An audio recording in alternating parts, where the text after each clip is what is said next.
and gentlemen, let's go. We ain't got no time to waste. Let's go.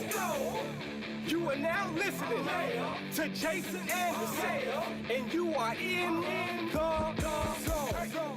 The Zone is presented by Guaranteed Foods, delivering all natural food to Midwestern families since 1958. Enjoy healthier food, more free time, free delivery, and better value. Go to GuaranteedFoods.com.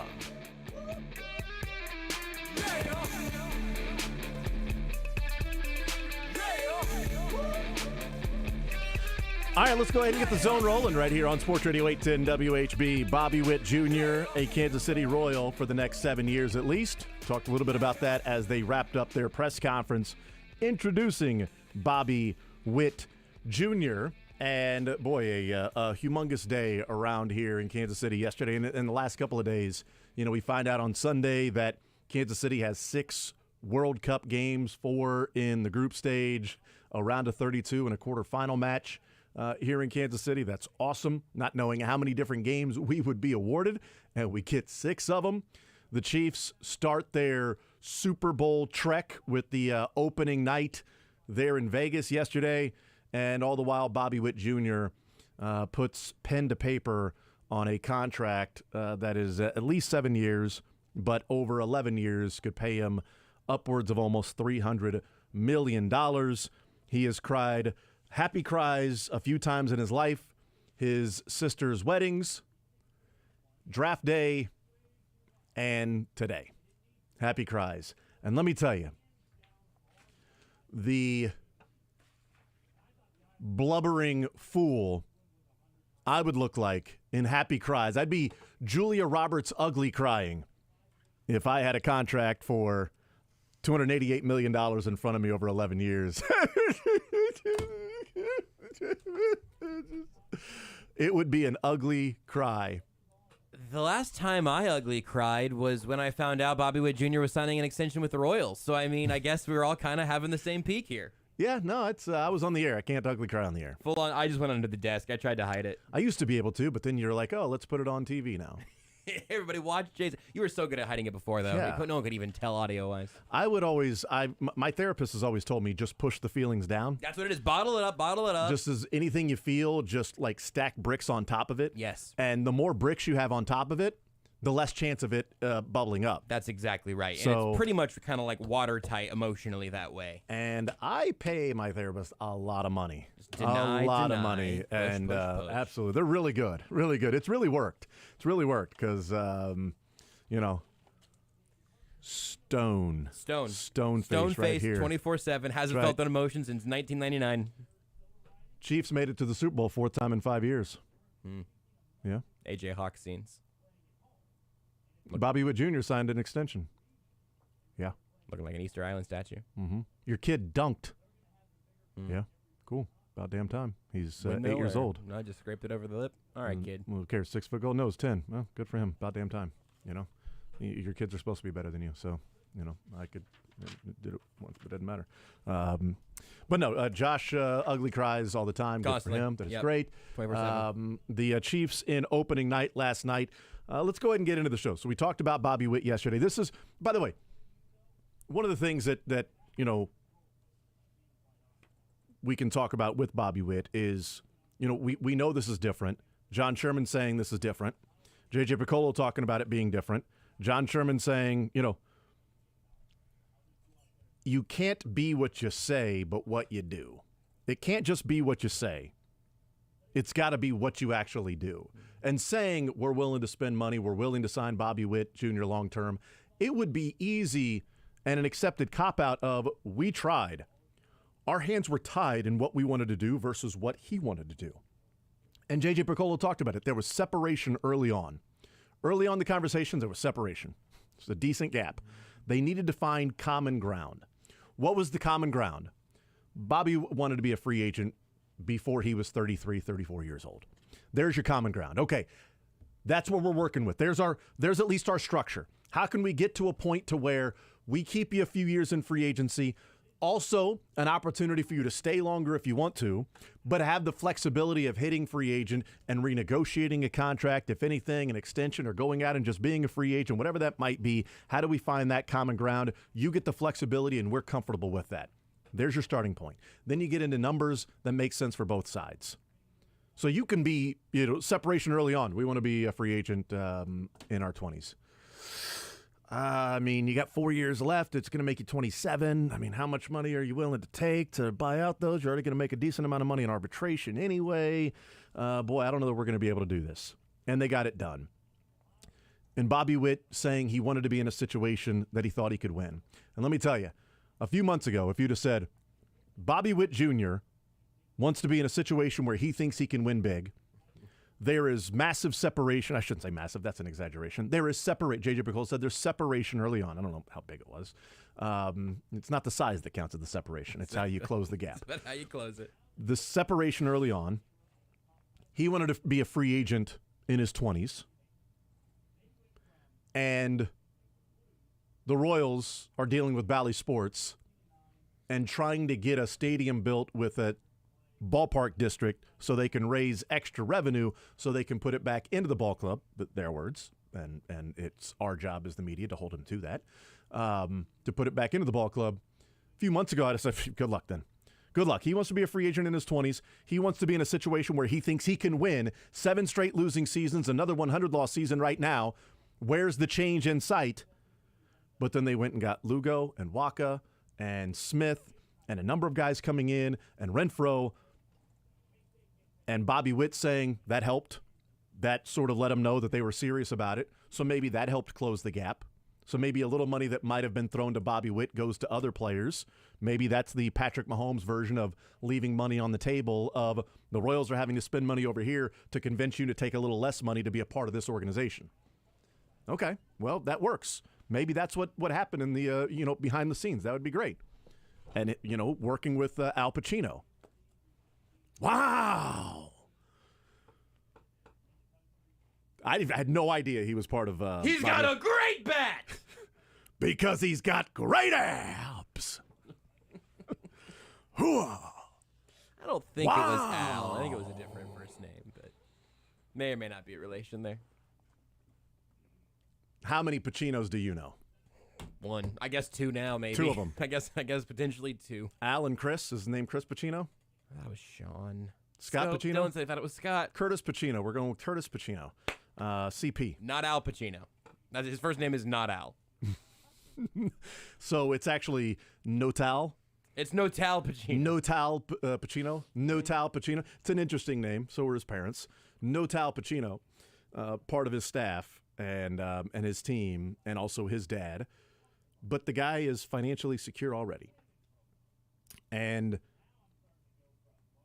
I don't know, maybe he's a different cat than, like, say, Eric Hosmer. I don't know that Eric Hosmer was all that interested in signing long-term. I think Eric Hosmer was was really interested in going and being in a big city, being in a bigger town. Maybe I'm reading that wrong. That's just the feeling I got from Hosmer. I didn't really think he was ever all that interested in signing a big long-term deal, especially the Royals maybe thinking they can't get to what his number would be anyway of what he can get in the open market. And it turns out it's a good thing they didn't sign him to that long-term deal because that would be an albatross hanging around the neck of the Royals right now since he's DFA'd and other teams are paying for Eric Hosmer right now, and the Royals can't afford something like that because they would not be paying Bobby Witt right now if they paid Eric Hosmer. Maybe it wouldn't have been bad over the last 7 years, but I doubt they would have playoffs along the way if Hosmer were just a part of the team. So there is always risk that goes along with this. But it's different than any other deal they've made in their history. Because Mike Sweeney signed as a 28-year-old. And Alex Gordon signed as a 32-year-old. And Salvi signed as a 31-year-old. And I don't even know how old Ian Kennedy was, but it doesn't matter because he was a free agent. They went out and got him. I'm talking about homegrown guys. This is different. This is a 23-year-old that you're getting. You're paying for what he's going to do. You're not paying for what he already did. You're not paying for the attaboy, pat on the back. We want to keep you around as part of a mascot. We want to sell some seats, sell tickets, keep butts in the seats, and have the kids with the jerseys still come to the game to root on Alex Gordon, to watch Salvi. we appreciate everything you've done for this organization. Here's your check. Not necessarily on the way out, but definitely on the back end. This is the first time they are paying a boatload of money for an unknown to a degree of what this guy can do. That's different. That's a much more sound investment. Because even if you feel like, well, the Royals can't be swimming in this pool, they need to be in the pool of drafting, developing, getting a guy for 5-6 years, boom, trading him and starting it over again. Getting more guys, drafting, developing, trading them, starting over again. And maybe you can build it and go to the playoffs. Maybe that's the way they need to be in until the baseball changes their economics.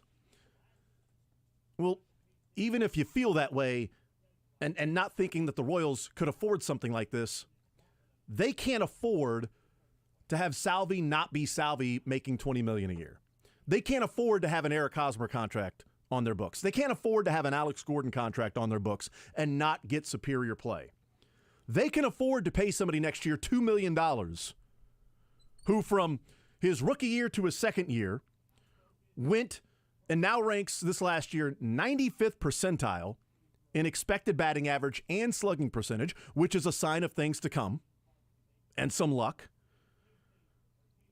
Defensively, he went from the bottom 2% of outs above average to the 98th percent defensively from one year to the next, from 22 to 23.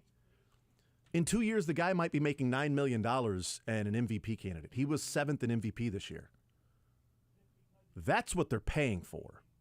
They're not paying for, oh, that was awesome when you hit that home run, Alex Gordon in 2015 in Game 1. We're going to give you a lot of money because that was such a great thing. And if we give you the money and you retire Royal, we can have a statue out there with you, and people will remember that forever. And that's just collateral damage as the money that we're going to be spending here. This is you're paying for dreaming of that moment. And I think you've landed on something that I will say in the scarier way that feels borderline negative on a very positive day. So please don't. Your negativity, your gosh darn negativity, I don't need it right now. Please don't hear this as me saying that it's going to go bad. But this deal is amazing. I think this is a very good value. I think it makes sense for both sides. I'll give you my kind of like biggest positive takeaway in a second. Love it. But you got to be right. You got to be right. Mm-hmm. The Eric Hosmer deal would have been a problem. Bobby Witt has given you everything you could want to see to give him this deal, and I also would have handed this deal to him with all the confidence in the world. Where this team is right now, how badly this team needs to keep its budding superstar, bet on him turning into a superstar, and if you're wrong, it's going to be a bad time anyway. It would have been a bad time without Bobby Witt, aside from him maybe having a fluctuating amount of play in his late 20s, which he isn't even close to yet. It's a great day for the team. It's a great day for Kansas City. Players got to be there for each step of that journey, for each step of progress, and he's shown you that. He has earned this contract not by paying him for what he's already done, but he has earned the bet that this contract is, and I think for me, the most encouraging thing from that panel was what you also mentioned of we were a little bit apart, and we had to get creative to figure out how to solve this. I think it was Andy Rogers that mentioned, like, this is kind of an unusual deal in this circumstance of these opt-out years and then the team having opt-in years and all of that intertwining that way. They got creative to make this work. And a lot of small market teams would have taken the excuse that we were just really far apart and it was going to be expensive. So we're going to play them out for a couple more years. We'll figure out arbitration when that comes around, and we'll try to make sure that we move him at a nice value for the team. And the Royals made it work, and they found a solution that both sides seem very happy with. That's huge. And not to mention, trimmed his strikeout rate, increased his walk rate, and hit for, harder contact throughout the year on a more consistent basis than he did the year before. I think we would all bet that his deal would have cost more money this time next year. Yeah. Nobody thinks the timing on this is bad. And by the way, good for Bobby Witt Jr. because he bet on himself. Yep. If he would have had the same year this year that he had, if he would have had the same year in 2023 that he did in 2022, he ain't getting this money. Yep. Because in 2022, he had no business being a shortstop in Major League Baseball. In 2023, he's in the business of shortstop in baseball because he was dynamic. He was awesome. And he made way more of the routine plays, and then he made the highlight reel that, okay, superstar players make those plays. And the grand slam and Duran getting in on a fastball at 102, inside off the plate, and to rip that thing and keep it fair. Like, it's special. It's a next level of special, and he doesn't do it once and then 5 months later you saw it again. He put it together on a more consistent basis this year. You're betting on what will continue, and the fact that he put in all that work from 22-year-old to 23-year-old, I don't think there's any chance of him resting on his laurels of, okay, cool, I got my money. I'm good now. I think it's I got my money, now let's go work harder. Now let's go raise the game even more, and we'll see. I'm pumped for this deal. I'm pumped to know that Bobby Witt ain't going anywhere anytime soon, and I'm pumped to not be talking about at what point do you need to trade Bobby Witt Jr.? Yeah. Is it next year? Is it the year after that? How many years of service time are you going to maximize his value for left and team control to get the most back in a package? Don't have to worry about that. Now it's what do you put around a cornerstone piece like Bobby Witt Jr.? We'll take a timeout. We'll come back. More Zone next.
will join us on the other side of the break and get his thoughts on opening night in the NFL last night. And Kadarius Toney talking, Chiefs getting booed, how bad the practice fields are around Vegas. It must be soggy grass everywhere. What did the Chiefs do yesterday? I believe they practiced in pads outside in the rain. But they practiced on concrete, so it wasn't soggy. Don't worry. Andy Reid says they will play in a CVS parking lot if that's what it takes. That's right. Somebody should have told the 49ers, you're actually at a beach. This isn't your field. This is actual just sand you're practicing in. We thought it was pretty soggy. Not sure why.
The Zone is presented by Guaranteed Foods, delivering all natural food to Midwestern families since 1958. Enjoy healthier food, more free time, free delivery, and better value. Go to GuaranteedFoods.com.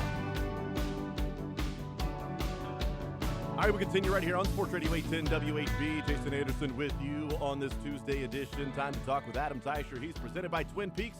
Step up your lunch game at Twin Peaks. Enjoy light yet hearty combos put together for you, available at an awesome price. Enjoy your next lunch break with Twin Peaks. Adam Teicher, our guest here in the Zone. Adam, what's up, man? How are you, sir?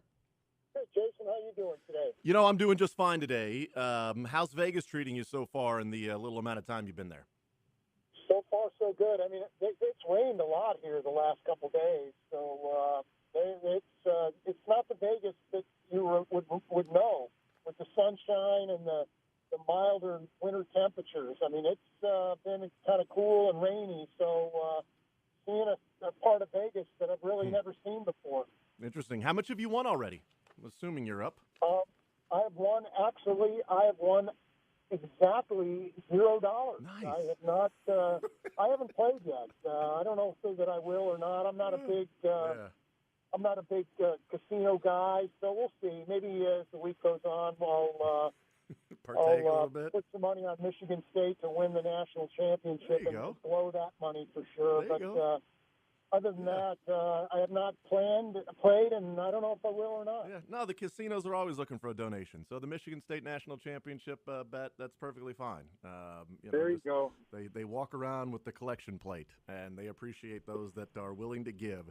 Give what you can, okay? Vegas was built on people like me, right? Just with the hope and the dream of, you know what, maybe Michigan State wins. And if they do, I get some cash along with the great celebration of watching Michigan State do that. Adam Teicher from ESPN is our guest. Opening night happened last night, and boy, there's a ton that we can take away from that. My main takeaway from last night is, we've discussed this as the years have passed, but going back and thinking in 2019 down in Miami, Adam, when, at opening night and there at the baseball stadium, and as teams walked out and there were fans that were cheering and everything, maybe it being in Florida as opposed to being in Vegas and closer to San Francisco and 49ers fans, et cetera, I don't remember the Chiefs walking out to loud chorus of boos. And last night they were showered with boos when they walked out, when they were on stage, when they were talking, when they were introduced. And I bring that up because they've really become villains in the NFL, maybe this year, as a quicker turn where it seems like it was a slow burn. That, to me, came through last night and sort of evident. Maybe because there was more 49ers fans, but I don't remember there being boos on opening night for the other team like last night. There was a disdain for the Chiefs on the stage. Yeah, but remember where we are. We're in Vegas, the home of one of the Chiefs' rivals. Yeah, and true. To me, I think there are more 49er fans, at least there were last night for sure. But I think a lot of that had to do with the Raider fans. They're just not going to give the Chiefs and their fans any kind of, or the Chiefs any kind of warm reception or anything like that. I guarantee it rubs a lot of people here the wrong way that the first Super Bowl in Las Vegas history is being played by the Chiefs at the Raider Stadium, and the first where the Chiefs are practicing is this week is at the Raiders practice facility. That's not sitting well with a lot of the locals. So I think that was a little bit of the frustration right there. It's interesting, yeah. I was just thinking, 49ers fans and everything, and also because the Chiefs were asked, a number of times last night, different Chiefs players about, hey, you guys have taken the role of the villains and the doubted, and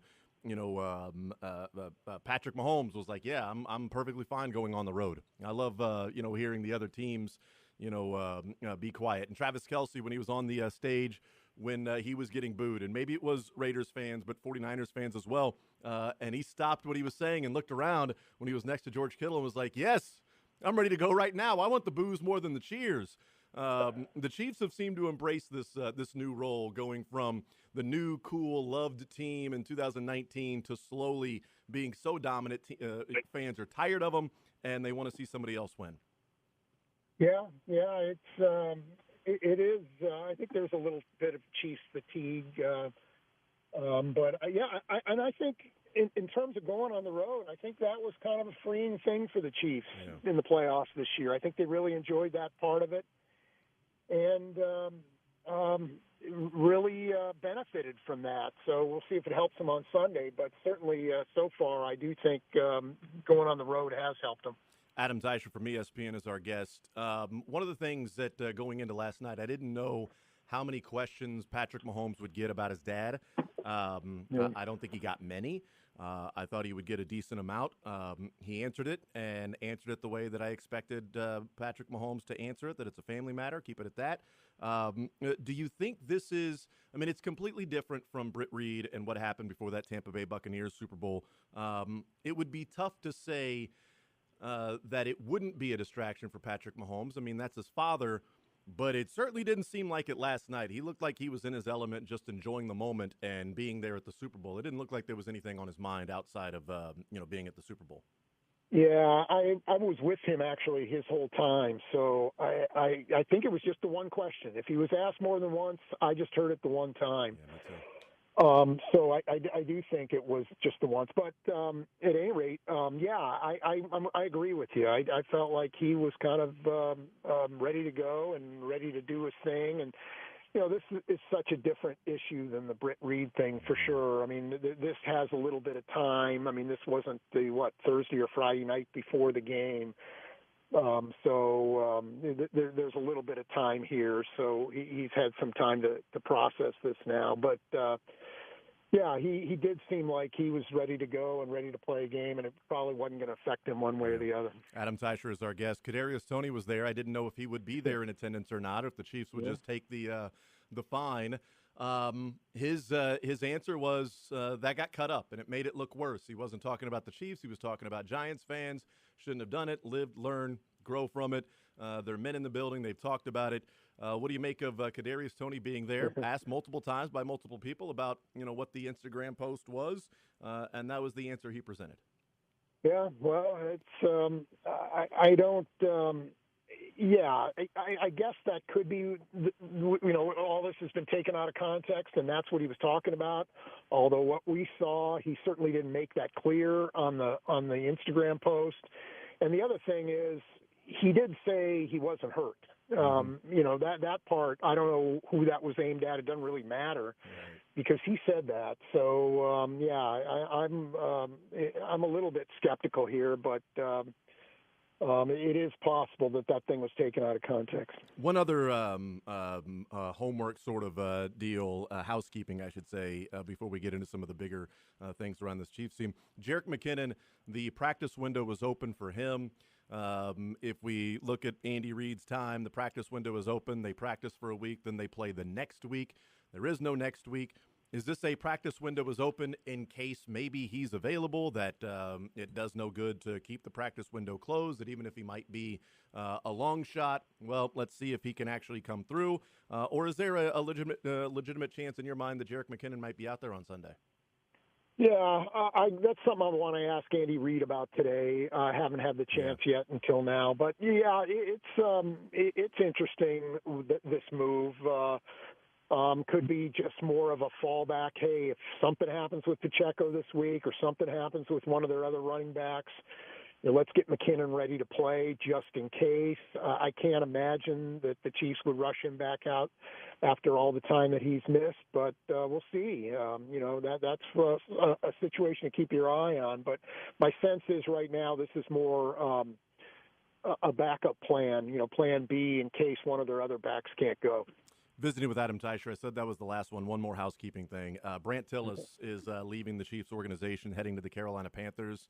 I guess to me it's been surprising. Adam, I'll ask you how surprising it's been that it doesn't feel like this Chiefs organization gets rated the way that other successful organizations seem to get rated with their front office. Well, like the Patriots, constantly assistant coaches, coordinators, front office staff were being hired by other teams. Ryan Poles heads to Chicago, and Kafka and Eric Bieniemy and things like that. But the bigger named players, it doesn't feel like outside of those two that there has been that. Brant Tillis says to Carolina, has it been a surprise maybe that the Chiefs have been able to, for the most part, keep a number of people intact and then have succession plans, because it hasn't been one off season where 4 or 5 guys are just now gone? Yeah, and it may have been rated a little bit. I mean, Chris Ballard, don't forget about him. It's been a few years now that he's been with Indianapolis, but he's gone as well. So they've had a few guys who have left. In terms of their front office, hey, they've got a number of good people there, and you're right. The Chiefs have sort of tried to prepare for losing these people as they moved along. And so that's, I do feel like there'll be more, maybe not this year, but there'll be more guys departing from the Chiefs front office. In terms of coaches, it's hard to get a coach off a team that plays until middle of February every year, right? I mean, it's, you got to wait and you got to wait and you got to wait. And so I think that's part of the dynamic with the Chiefs coaching staff is that, it just takes a long time to get to these guys, to be able to hire them. And I think the other issue there is that guys like coaching for Andy Reid. I've heard it from more than one of his coaches over the years that he is a really a fun and just a good person to work for. It's a good working environment. So a lot of guys don't want to leave in that regard. They'd rather stay with Andy Reid. Yeah, you know what? It's great strategy. Play as long as you can to keep coaches from leaving. Why don't more teams do that? It feels like it's just smart, There you go, man. It's one way to keep your coaching staff intact, no doubt. Just seems to be a real smart way of going about it. I mean, would Eric Bieniemy be a head coach if the Chiefs had lost in the early rounds of the playoffs back a few years ago? It's interesting. Yeah, now he's available. Now he's unemployed, and we'll see. If he gets a job somewhere or sits out a year. I don't know. We'll find out. Adam Teicher is presented by Twin Peaks. When we talk with him, Andy Reid got asked about retirement last night, and you've got the piece there at ESPN about Andy Reid and coaching, quote, for the foreseeable future, and talking with a number of people around him. What did you glean? What did you take away in putting that story together with so many different, whether it be guesses or throw a dart, or I'm hearing this, I'm not reporting this, but I'm hearing there's sort of at least on the radar of Andy Reid might be retiring or thinking about hanging it up. What did you take away and glean from putting that together at ESPN, which people can go check out, that dropped this morning, I believe at 6 o'clock this morning? Yeah, well, the common theme when you talk to people about him and possible retirement is, what's he going to do? What would he spend his time on? Because he really doesn't have a whole lot other than football. When he goes on vacation, he works. I mean, he looks at plays and he draws things up, and that's what he likes to do. That great quote from training camp last year. When some people go on vacation, they read novels. When I go on vacation, I watch plays. I mean, that's what he likes to do. And he's not a golfer or a hunter or a fisher or anything like that. He just likes football and eating. So, here's another story I can tell you that I did write about in the story. When he left the Eagles, when he was fired by the Eagles 11 years ago now, there were a lot of people in his life telling him, listen, you need to take it. It's best for you if you take a year off, recharge, get back into coaching next year if you want. And he said, no, I'm not worried about myself when I'm coaching football. I'm worried about myself when I'm not coaching football. Now, that was 11 years ago, so maybe things have changed a little bit for him, but not that I can pick up. So I think there's some concern on his part as well that, what's going to happen to him outside of football? He's worried about that. So, a lot of things, that doesn't mean he can't walk away 5 minutes after the Chiefs play this game on Sunday. He certainly could, but I think it would surprise a lot of people who are close to him if he did. Yeah, I thought it was interesting. I think it was Brett Veach in the piece that said, he's kind of got things the way that he wants them now, right? He's got his quarterback, he's got his offense, he's got people around him, he's got somebody in the GM office that he trusts. I mean, that relationship obviously has worked really well.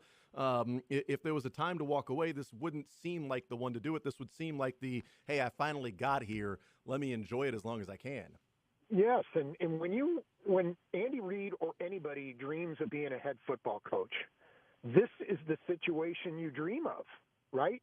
What more could you realistically want in terms of the situation to win games and be competitive and all that? So for him to walk away from this, he's walking away from a chance to win a fistful of rings. He really is. I mean, if he sticks around another few years, how many Super Bowl championships is Andy Reid going to have? I mean, he can certainly give Belichick a run for his money and maybe even pass him if he sticks around for a few years. So, it's one of those deals where it just doesn't add up right now. Not to say, again, that it wouldn't happen, but it just doesn't make a lot of sense for it to happen, this year. Adam Teicher from ESPN, he is our guest. You mentioned how rainy it is. I've heard from a lot of people walking around Vegas as how soggy the grass is. Oh, wait, that was the 49ers. Sorry. They were complaining about the soggy grass. Practice fields, that was certainly a conversation yesterday and on into the night as well with the 49ers, talking. What do you make of this and the practice fields and whatever's going on at UNLV? And were the Chiefs asked to accommodate the 49ers and move their schedule around? And they said, yeah, thanks, but no thanks. That was at least part of the conversation that was out there that the league may have talked with the Chiefs. Kyle Shanahan said last night, the field's fine. It's getting better. We'll be good. They'll be out there on Wednesday. Yeah, well, the way this works is the team that's designated as a home team gets their choice of practice facilities. And the Chiefs just this year, the AFC happened to be the home team. Last year the Eagles got their choice of the practice facilities. Back in 2020, 4 years ago, the Chiefs were the home team. They got to do all this stuff. So that's kind of the breaks that the Chiefs got in this case, and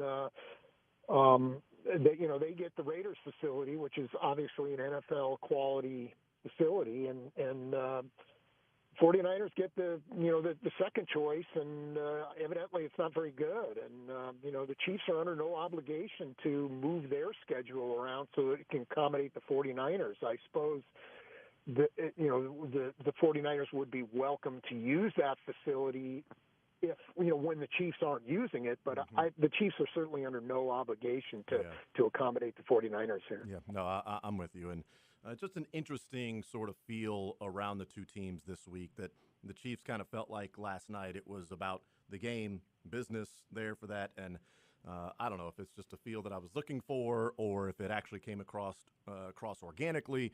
I'm not sure, but the holding stuff last week from Bosa and Jed York, and then the practice field stuff, I don't know. It just seems like there's some things that are being focused on outside of playing the game, and we'll see what happens with that. Adam Teicher's our guest. Travis Kelce talked about it last night of winning back-to-back Super Bowls. How much does the dynasty conversation maybe motivate this team to go out and get another one outside of just, hey, you want to win as many Super Bowls as possible? But for this group of players in this era to be remembered all time, how much do you think that's a motivating factor for these guys and the coaching staff, et cetera? Yeah, no, Pat Mahomes talked about it too, and I think it is. What he said, his words were, we can put our stamp on NFL history. That's what Mahomes said by winning this game. Back-to-back Super Bowl champs, as we know, doesn't happen very often. It happened some in the early years of the NFL or the early years of the Super Bowl because of there was no free agency or anything like that. But it was easier to keep teams together. Now it's harder to do, and so this does set the Chiefs apart. Even if they accomplish nothing else from that point forward, this sets the Chiefs apart. And Mahomes was talking about his own personal legacy and getting to Brady's 7 championships, and he said it seems like it's far away right now, but hey, let's see what this looks like in 15 years when I'm done playing, and we'll count them up then, and maybe there'll be a few more. So they're thinking about it, and no doubt about it.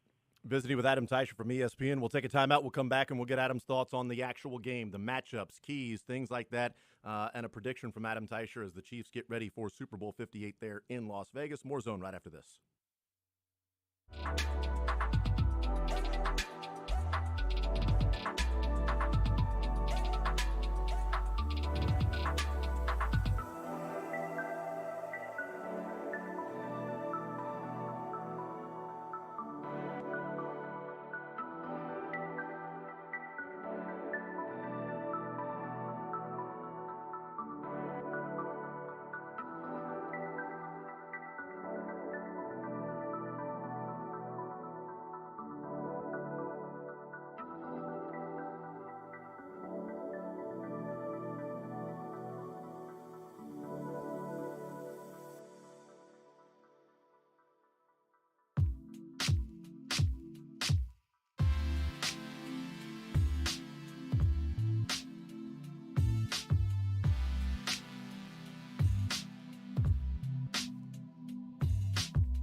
We continue right here on Sports Radio 810 WHB. We'll talk with Myron Metcalf coming up at from ESPN coming up at noon. We'll hear from Andy Reid, Clark Hunt. We'll talk with him as well before the show is over here on this Tuesday, talking with Adam Teicher from Twin Peaks.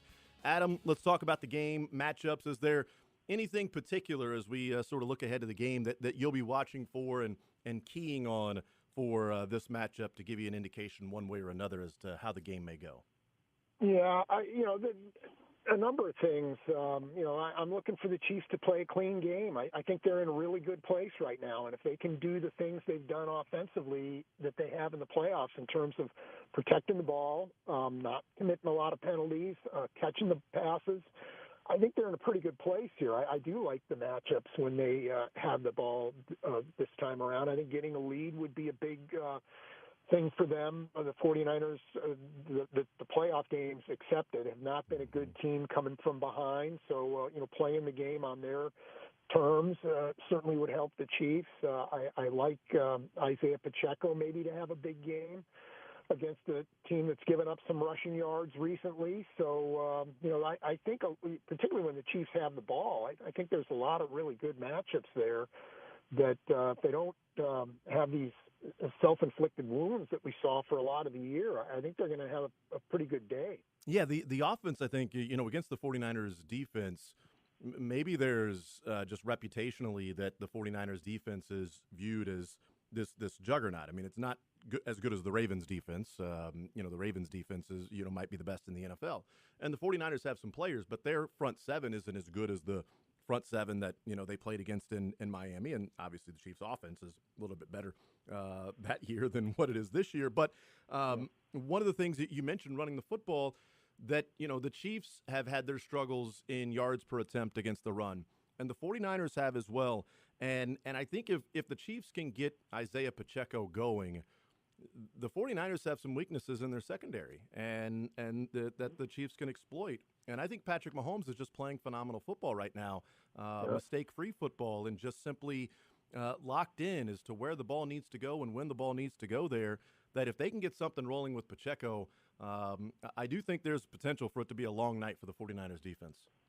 Yeah, I'm tempted to pick the Chiefs scoring over 30. I'm not going there, but because they haven't really been there for a while. But I think there's the potential for that the Chiefs could have a big offensive night, get into the 30s or whatever. But, I do think that there's a chance of that, no doubt. How much do you think they can, if at all, use anything from last year's game when they were able to throw the football a lot? I mean, McCole Hardman scored 3 touchdowns, and they had 3 different players almost catch 100 yards worth of passes, and Juju and MVS, and Kelsey was 2 yards away. Is there much to use from that game? I mean, it's over a year away as opposed to when we're saying, the Dolphins and Bills game. How much do you use from earlier this year?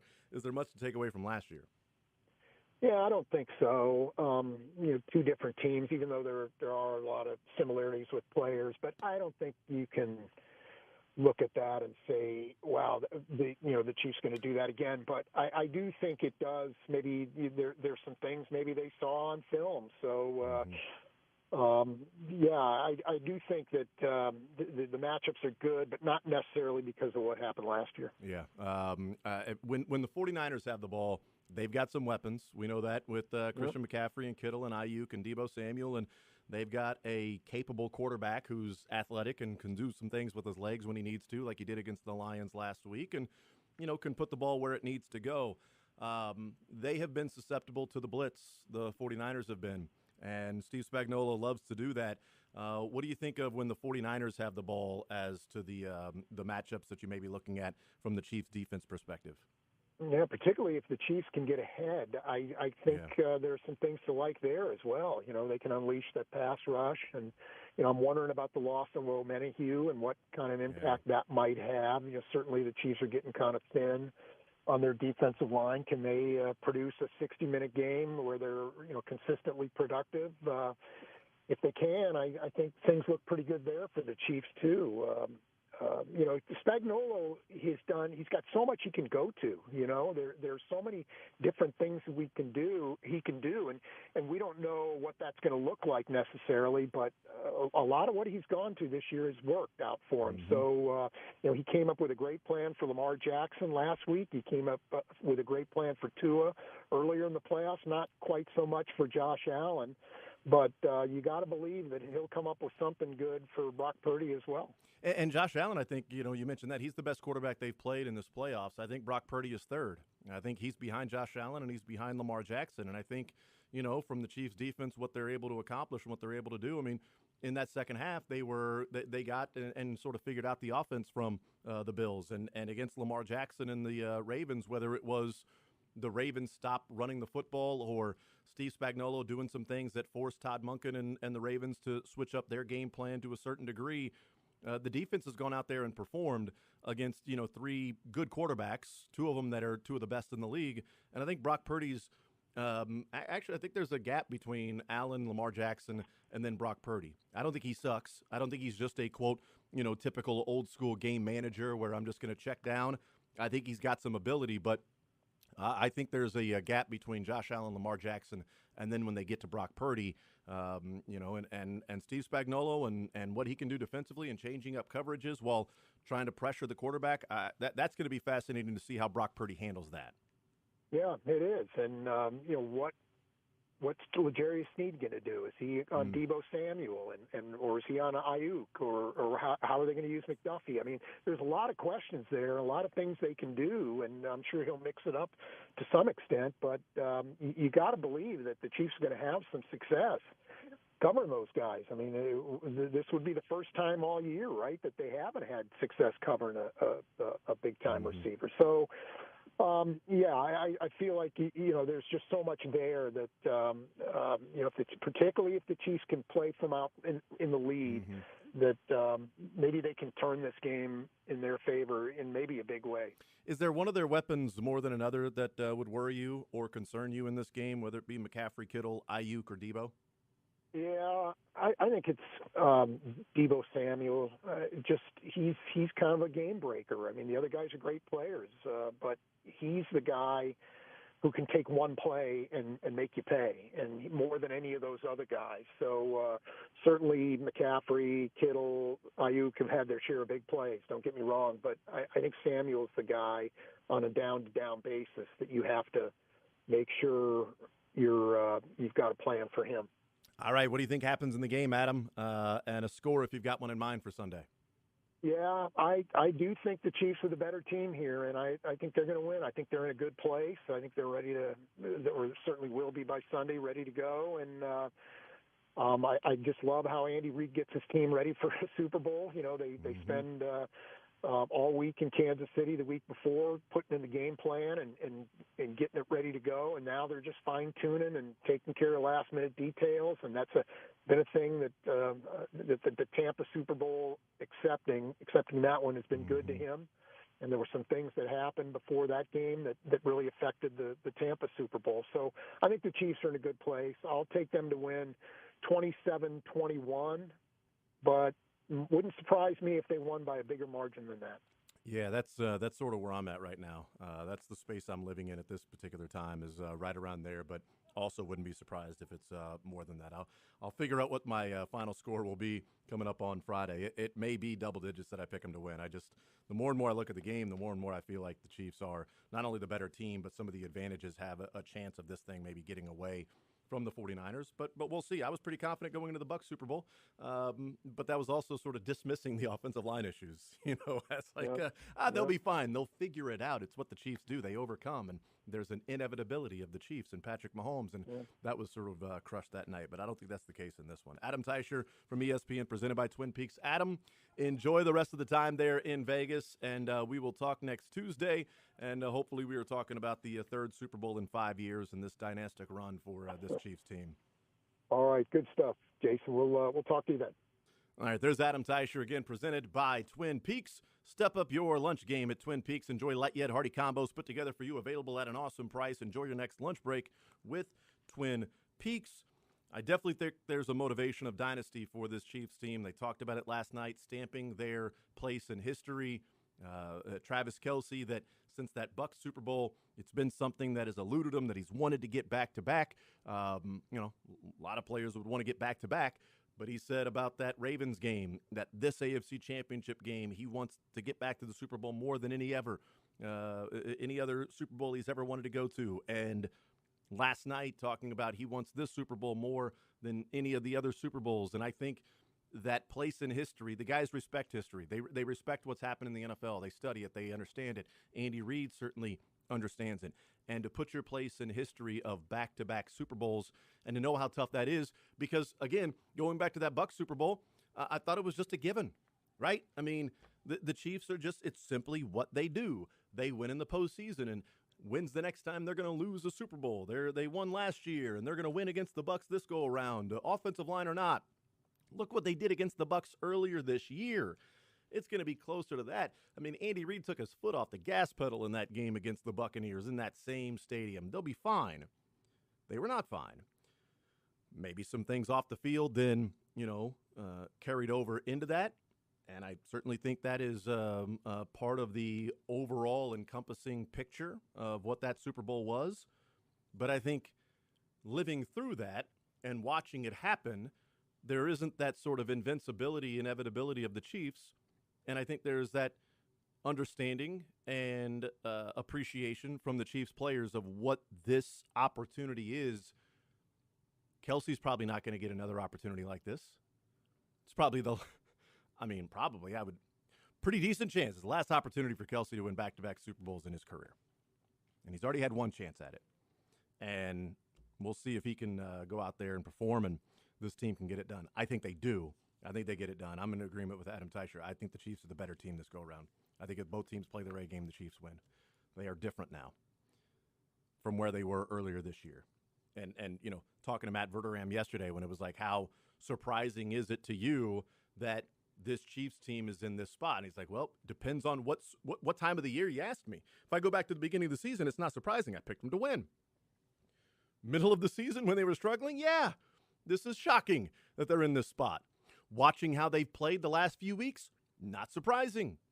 Understanding the totality and the 10,000-foot view of what this organization is and how successful they've been and stepping up to the challenge in these big games, again, not surprising. But that stretch of football, incredibly surprising to be able to look ahead and say, nah, this team will be fine come playoffs. They're gonna flip the switch. Because they had figured it out in December.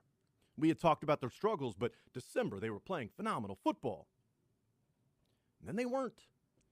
But now they are, and they're different. And this defense is damn good. And a little annoyed by McCaffrey. I saw last night, well, McCaffrey's just going to run it down their throat. Yeah, right. The Dolphins have their running game. They're going to run it down the Chiefs' throat. Mostert's healthy. Bills are going to run it down their throat all game. Yeah, a little success. Ravens are going to run it down their throat until they stopped running it because they weren't running it down their throat. McCaffrey and the 49ers just going to run it down their throat. Well, it's so easy. Just press the run it down their throat button.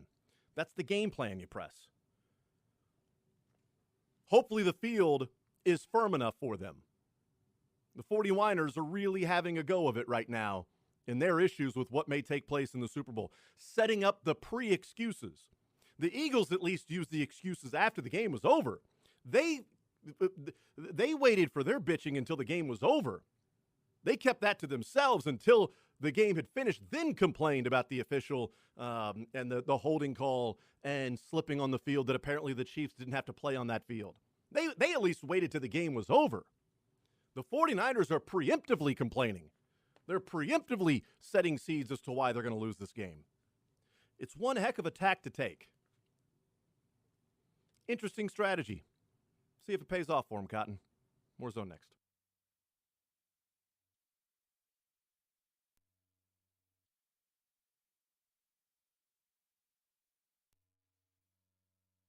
If you're still looking for tickets to the big game in Vegas, Tickets for Less is your home for knowledge,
We will talk with Myron Metcalf coming up at noon, talk some college basketball with Myron. And then we'll hear from Andy Reid today in the show, Clark Hunt as well here in the show as we head up until 2 o'clock on this Tuesday edition of The Zone. And, yeah, you got to love the Sawgate. Sawgate sucks. Rainy leaks. Fieldy leaks. Yeah, fieldy leaks, soggy leaks. I think Sawgate might be Sawgate. it, but I hate saying it and hearing you say it. Eddie Mangan strikes again. We're like Soggy Mangan. That's right. Yeah, a lot of complaints from the 49ers about holding. You know, the only thing that Jed York remembers from that Super Bowl is that Nick Bosa was held on 3rd and 15, otherwise known as Jet Chip Wasp. You got a shirt. That's interesting. Do they have the hold on there?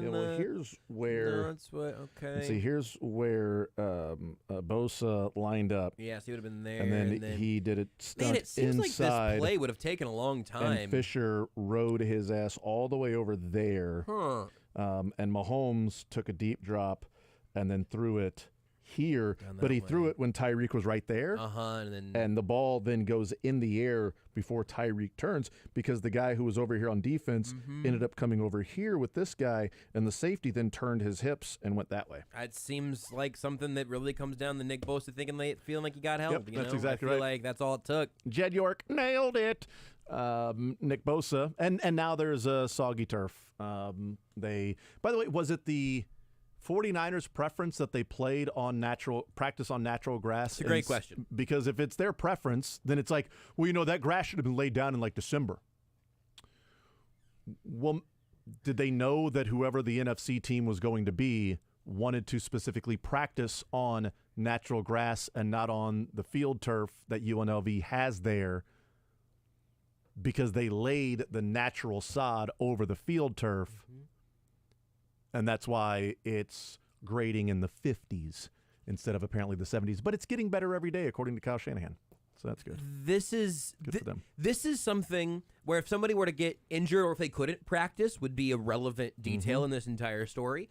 And it is something that the NFL should care about. It's something the Niners should care about. It's not something the Chiefs should care about. No. Sorry, we're the home team this year. Last year, we were in Scottsdale. Yep. They practiced in Scottsdale last year. It just alternates this way. Somebody kind of put, the home team, away team, and where they all practiced everywhere. Yeah. And I think it was Brandon Kiley who tweeted it out.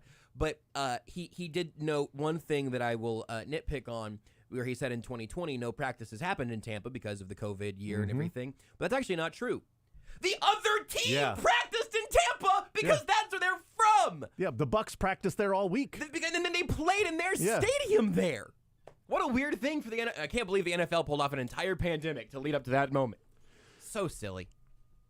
The 49ers, while complaining about things outside of the actual game, the Chiefs embracing the villain role. Yeah. Last night on opening night, the Chiefs and 49ers met on stage when there was the crossover between the Chiefs coming out there for their opening night press conferences. And so you had Mahomes and Brock Purdy on the stage and Mahomes talking, and then they went over to the running backs and the tight ends and Kittle and Travis Kelce. Here's the reception that Patrick Mahomes and Travis Kelce got on opening night and how the Chiefs are handling a little bit of adversity. Here you are again. 4 Super Bowls in 5 years. Can you even believe that, as talented as you and this team is? Nah, man, it's a dream come true. I mean, even being 1 Super Bowl, you're appreciated, but I couldn't have never envisioned being in my 4th one, and it's a great experience every time. I know how competitive you are, and I know that you don't like to talk dynasty. You let us in the media, you let the fans do that. Just tell me about this Chiefs group. What makes this group a potential Super Bowl champion team? Yeah, we've dealt with a ton of adversity this season, dealt with a ton of challenges, and we're here. We're playing a great 49ers team, but we're going to go out there, play our best football, and see what happens. I appreciate it, Niners Nation. We're here. Oh, Niners fans, he's calling you out. I'll tell you what, man, I leaned on my teammates more than I ever have, and it's been an absolute... Y'all are firing me up, making me want to play right now, baby. I love the boos more than I love the cheers, baby. Keep them coming, Niners gang. Keep them coming. Might be a whoopsie. I don't know. I mean, but 49ers a little soggy, complaining. The crowd at opening night booing the Chiefs. Because in Miami, that wasn't the reception. I don't remember that being the case at all. Now there's Raiders fans in attendance, 49ers fans in attendance, but the Chiefs are the villain. They've turned into the villain. Chris Jones has accepted it. Travis Kelce and Patrick Mahomes have taken on the role and embracing it. I love the boos more than the cheers. Bring it, Niners Nation. Kelce is truly embracing it, I think. Yes, no doubt. I just can't believe they said all that mean stuff about the Niners in that clip. Oh, no, they didn't? Oh, okay, weird. It's a really good Niners team. Boo! No, they're not. They're crap, and you know it. Defense sucks. Brock Purdy's a game manager. And their offense is as soggy as the field they're practicing on. Boo you, Mahomes, you liar.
Guaranteed Foods, delivering all natural food to Midwestern families since 1958. Enjoy healthier food, more free time, free delivery, and better value. Go to GuaranteedFoods.com.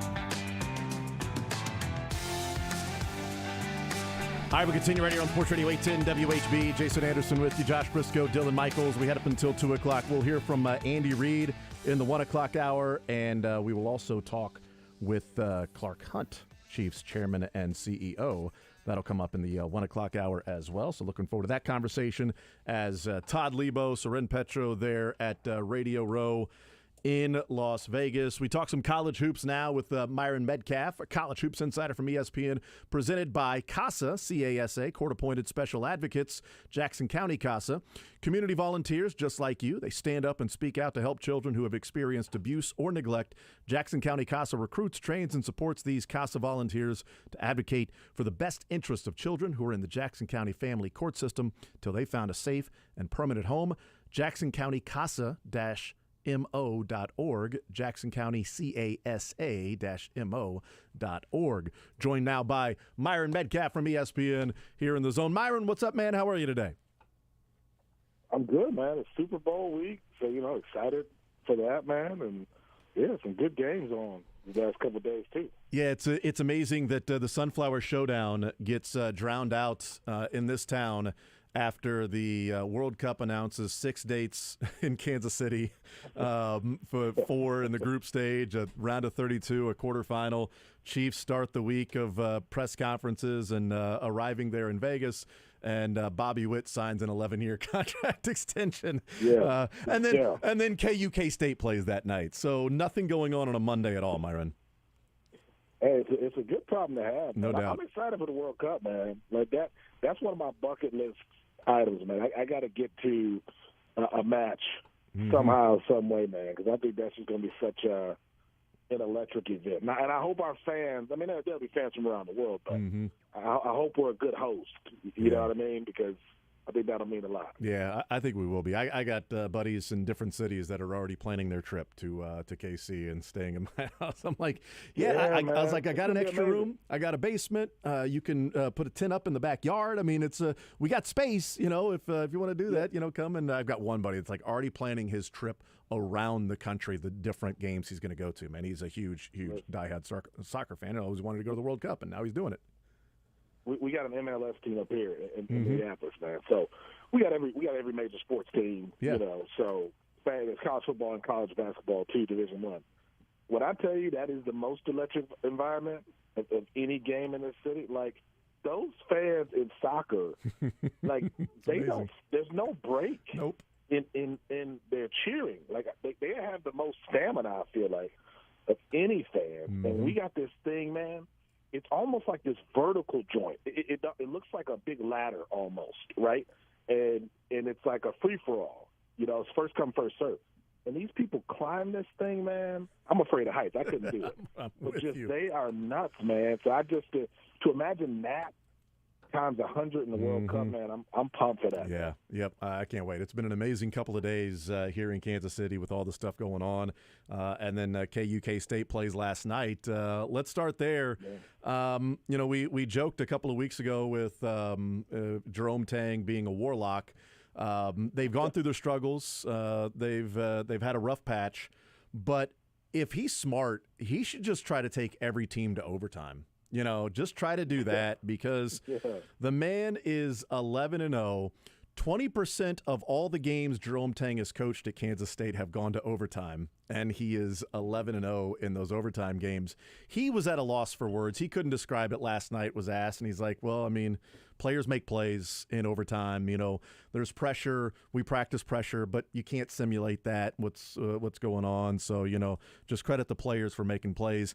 Is there something more to that? Is this one of those crazy statistical anomalies, or you get this many games in a row without a loss that, there's something more to finding ways to sort of get wins in that small 5-minute period that so many things can go different ways over an 11-game span to not lose a game yet? Yeah, I think it's more like in that game, I thought Kansas got outworked, which was surprising. You know what I mean? Because if you tell me that it's just about shot makers and big plays, that's one thing. But I thought K-State outworked them. But that's also a K-State team that lost 4 in a row. Like I just think it's this league. And I think it's this league where if you have a bad 2-minute stretch in Big 12 play, that could be the game. You know what I mean? And I think that's just the challenge of kind of fighting in that league, especially on the road. Because, K-State before that, they didn't look good on the road against Iowa State.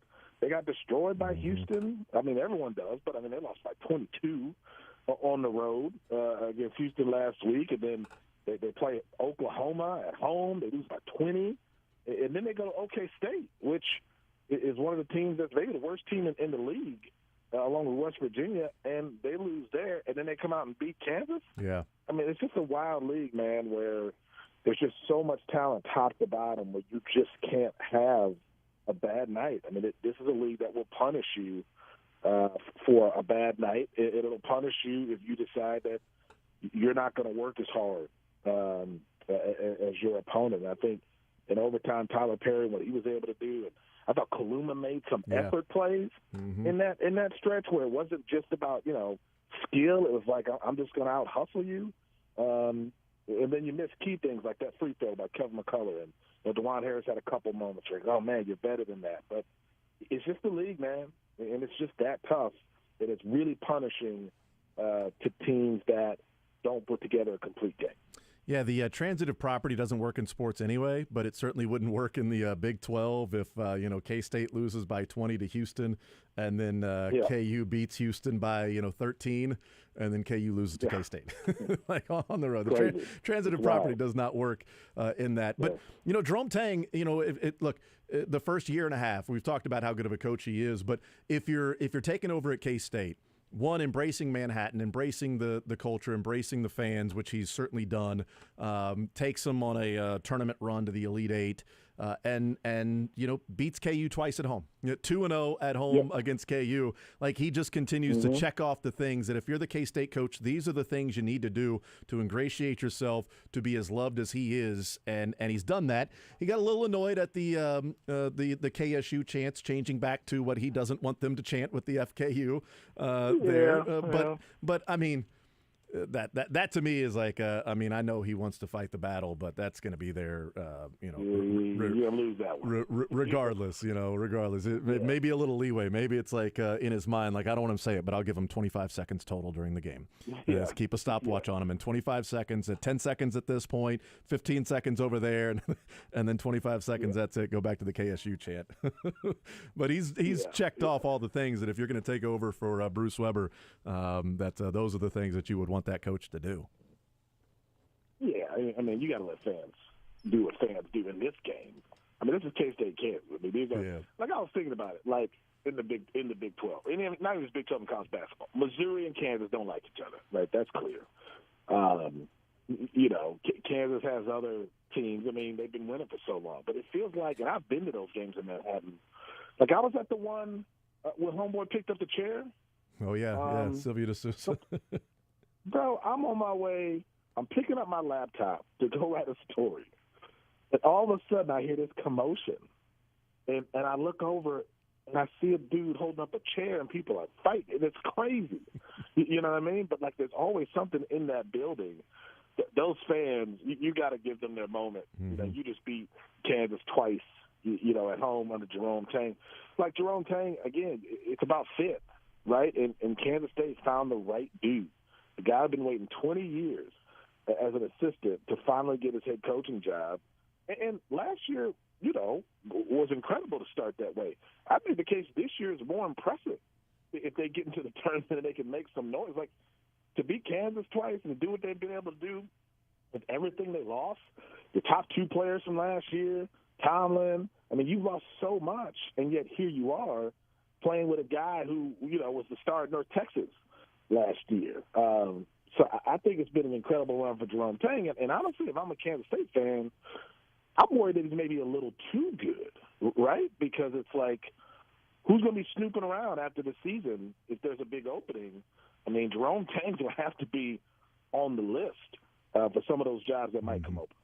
Visiting with Myron Metcalf, when we have him on, it's benefiting Jackson County CASA. BYU, new to the league, and they had the stretch where they lost to Texas Tech on the road, and they lost at home to Houston. Yeah. Again, no issues with that. I mean, that's what happens in this league. They take care of Texas at home. They go to West Virginia and win. Again, things that if you're going to finish near the top of the league or in the top half, those are things you need to do.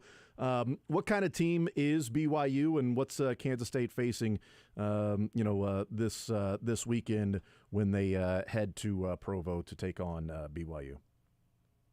Well, all those dudes like 32 years old. That's one thing. Those some grown men. I mean, those cats got 401ks and kids and stuff, man. So, but I mean, it's a good team, and they have that home court advantage. And I know everybody has that in the league, but man, the Marriott Center is crazy. Just one of those buildings where fans go all in every night, to support their team. I mean, you know how good Houston is. If they beat them. They also lost to Cincinnati, but, all the other losses were on the road. So I just think it's a tough team, good team in this league. They shoot a lot of threes. I think almost as many threes. Maybe they lead the nation in terms of, three-point attempts compared to their overall shot attempts. Yeah, I think they're second in the nation. North Florida and then BYU. Yeah, so they're launching them, and they're making about 36% overall. So that's just a difficult thing to stop because if you believe the analytics, there's not a whole lot you can do to stop a team if they get hot. They've struggled in Big 12 play, but they're still launching them. So, I think it's a team where, they can get out fast, and you can't allow them to do that, especially on that floor. And you got to be good defensively.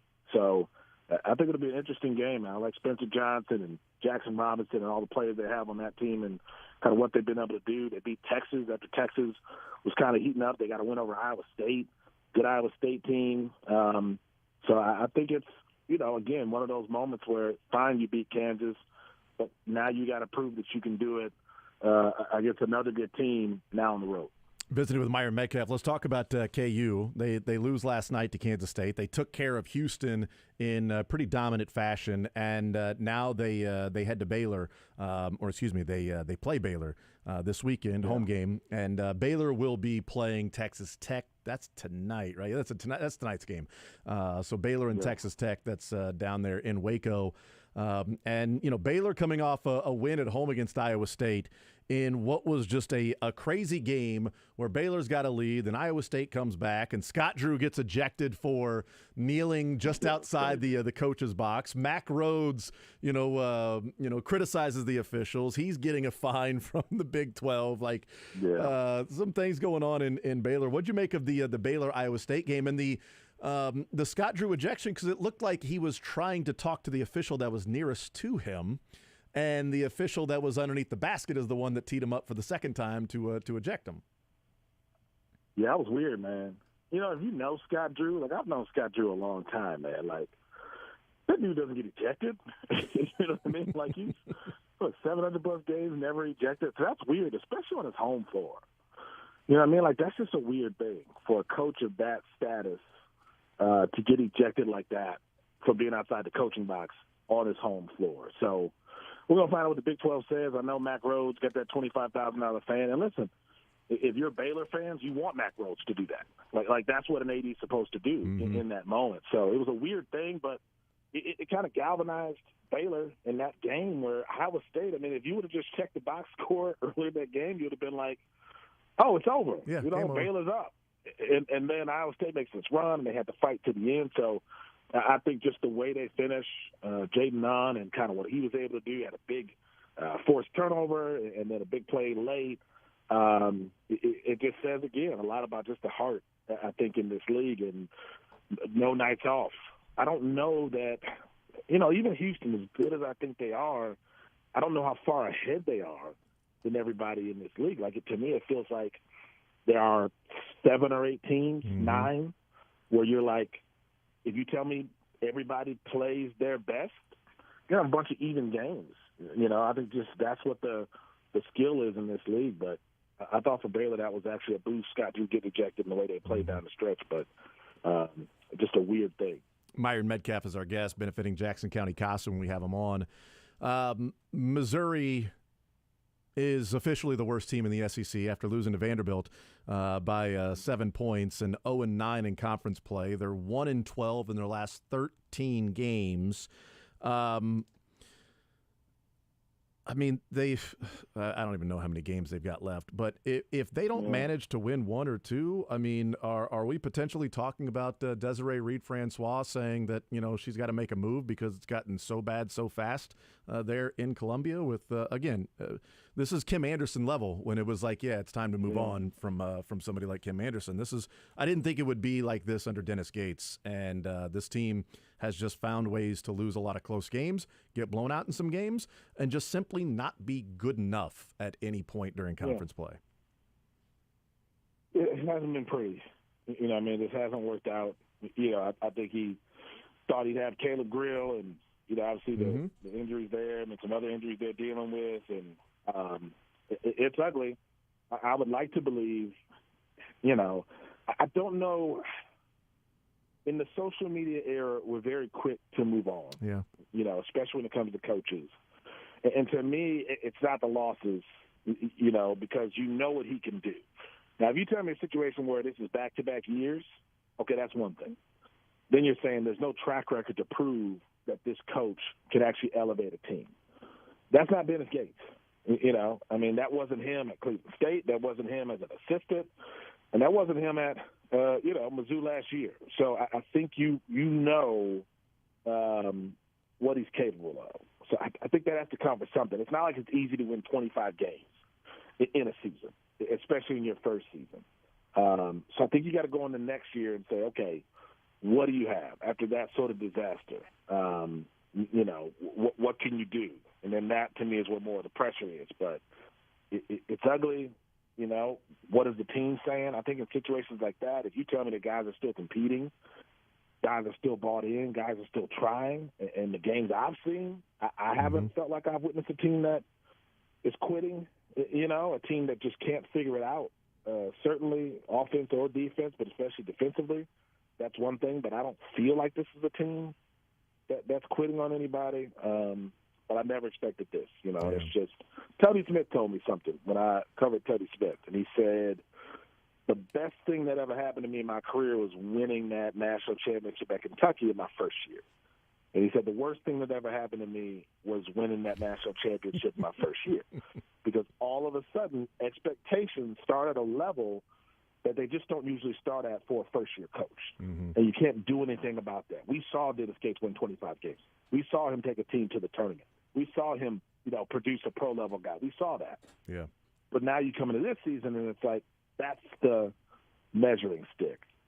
And it's just hard to sustain that. Yeah, and I think so much it's year to year, and the building over time in today's college basketball is not something that really happens, and replenishing and restocking and bringing in transfers that you get the wrong group of guys. It's like it's a longer version of in baseball. The more times you go to the bullpen, the better chance you have of getting somebody who's having an off night. The more turnover you have in your roster year to year, the better chance that one of those groups is not going to work. This is year 2 of this. And I think, unfortunately for Dennis Gates, this has been so bad that the equity built up last year is sort of back to zero, and it's starting from scratch next year. That's the issue for Dennis Gates, is going into year 3. It's like, man, year 1 you won a tournament game, everything looks good, you're bringing in talent. You got this freshman recruiting class, you got some transfers that look to be pretty good. Like, even if you're sort of just on the bubble this year, it's like, all right, a couple of years, you make the tournament, win a game on the bubble, sort of getting back into then replenishing. But now it goes into next year as in like, well, you better do something now, because after last year and if they go winless in the SEC, I mean, that's Kim Anderson level when it was embarrassing and people weren't watching or paying attention. I barely even tuned into the Mizzou and Vanderbilt game, just barely even watched it, and just on in the background. It's interesting, man, because in the past generation of college basketball, this would happen. You just didn't see it all the time. You didn't focus on it because we didn't have social media. You didn't have as many nationally televised games, right? But, go look at early Coach K at Duke and some of these other legendary coaches who didn't get off to great starts, who have some really, really bad seasons on their resumes, right? And my thing about Dennis Gates and why I think you have to give him year 3 is, again, this is not indicative of what his career has been. That is a whole different conversation. I'm not going to mention other coaches around the country who are also struggling, but there are certainly some coaches where you go, okay, that guy has not shown any signs of really elevating a team. You got to analyze him through that lens. Yeah. Dennis Gates, if you look at his whole career, and I knew Dennis Gates as an assistant, and then the Cleveland State job, and then what he did last year at Missouri. Like, if you look at the total picture, this is an anomaly. Now, if you tell me that this is a trend, I'm with you, but it's not. So I think that, to me, is like there was a generation where we didn't just get rid of coaches after a couple of years because those were bad seasons. Like that happened. And a lot of those legends, a lot of those incredible coaches, they weren't playing when everyone saw their games on TV. So you didn't see them all the time. But they had to get through that. And I think maybe that's just that for Dennis Gates, a really, really bad year. Nobody can explain the injuries, team just not executing. But no one can look at his overall resume and say, this dude can't coach. Because if he can't, if his resume said otherwise, that's a different conversation. But that's not what Dennis Gates is. Yeah, he's got that going for him. And this offseason and next year is going to be pretty big for him. Also finding ways to win some games down the stretch. Getting Caleb Grill back certainly would help. And we'll see what they end up doing. Myron Metcalf joins us, ESPN, our college hoops insider. But also, it is Super Bowl week. So, Myron, before we let you go, I do want to see what you think about the game coming up on Sunday. And if you happen to have a score in mind for a prediction for Sunday. Well, I'm never going to bet against Patrick Mahomes again. I thought they would lose to Baltimore. I mean, I thought that was the team, the way they were built, the way that team plays defense, the way they've been destroying teams at home. I thought that was the moment, and it didn't happen. So I'll never bet against Patrick Mahomes again.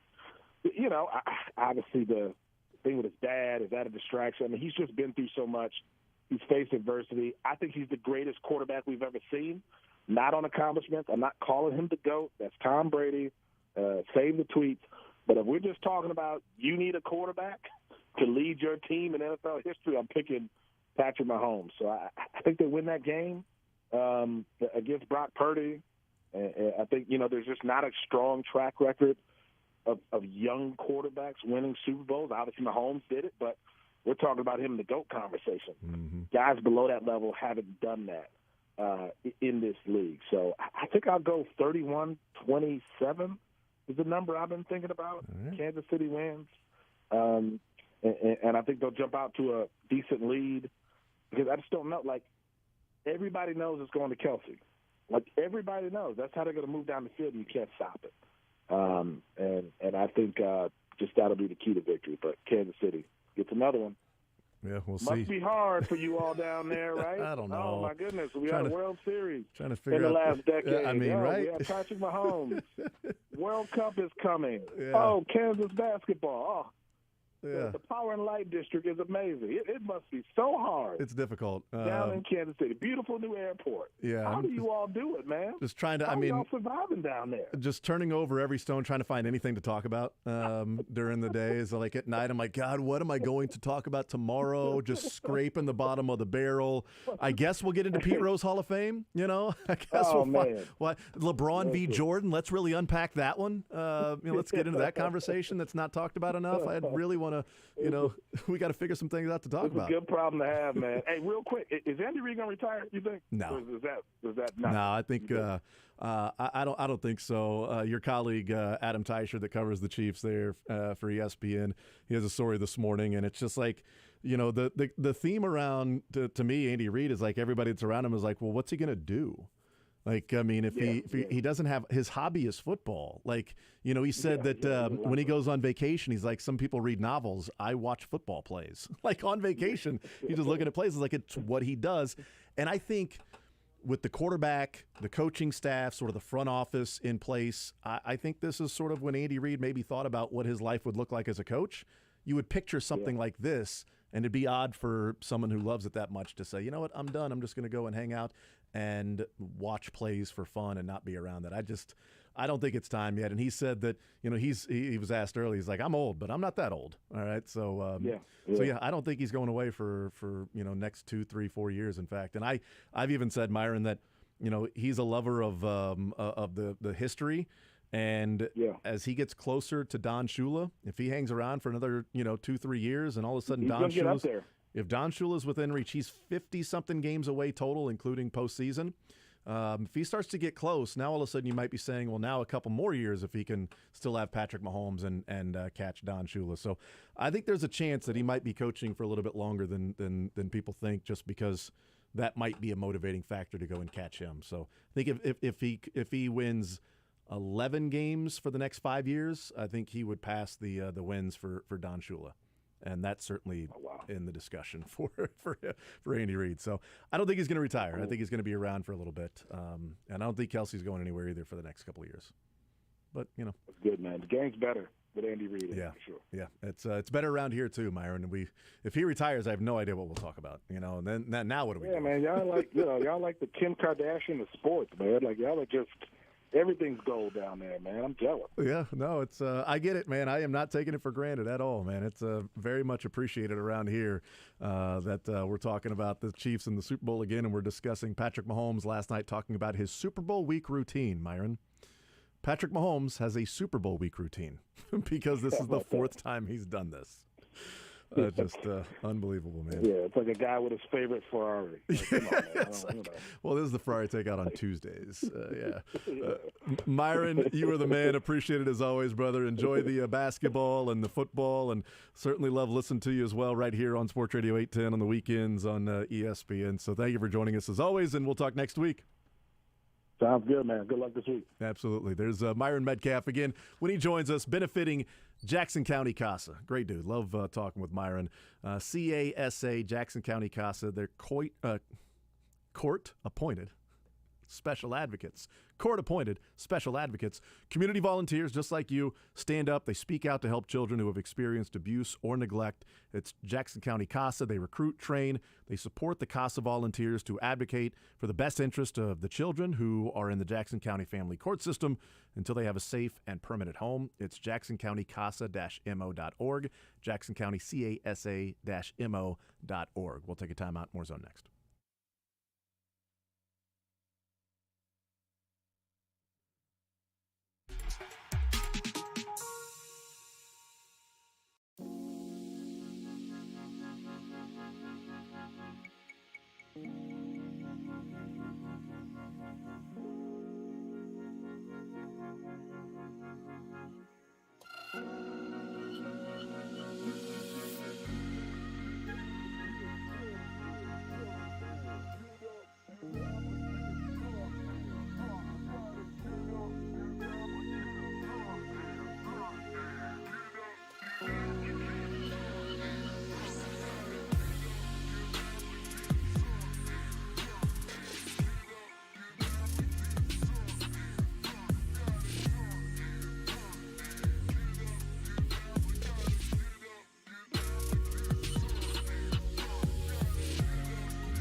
All right, hanging out on this Tuesday edition of The Zone. Jason Anderson with you.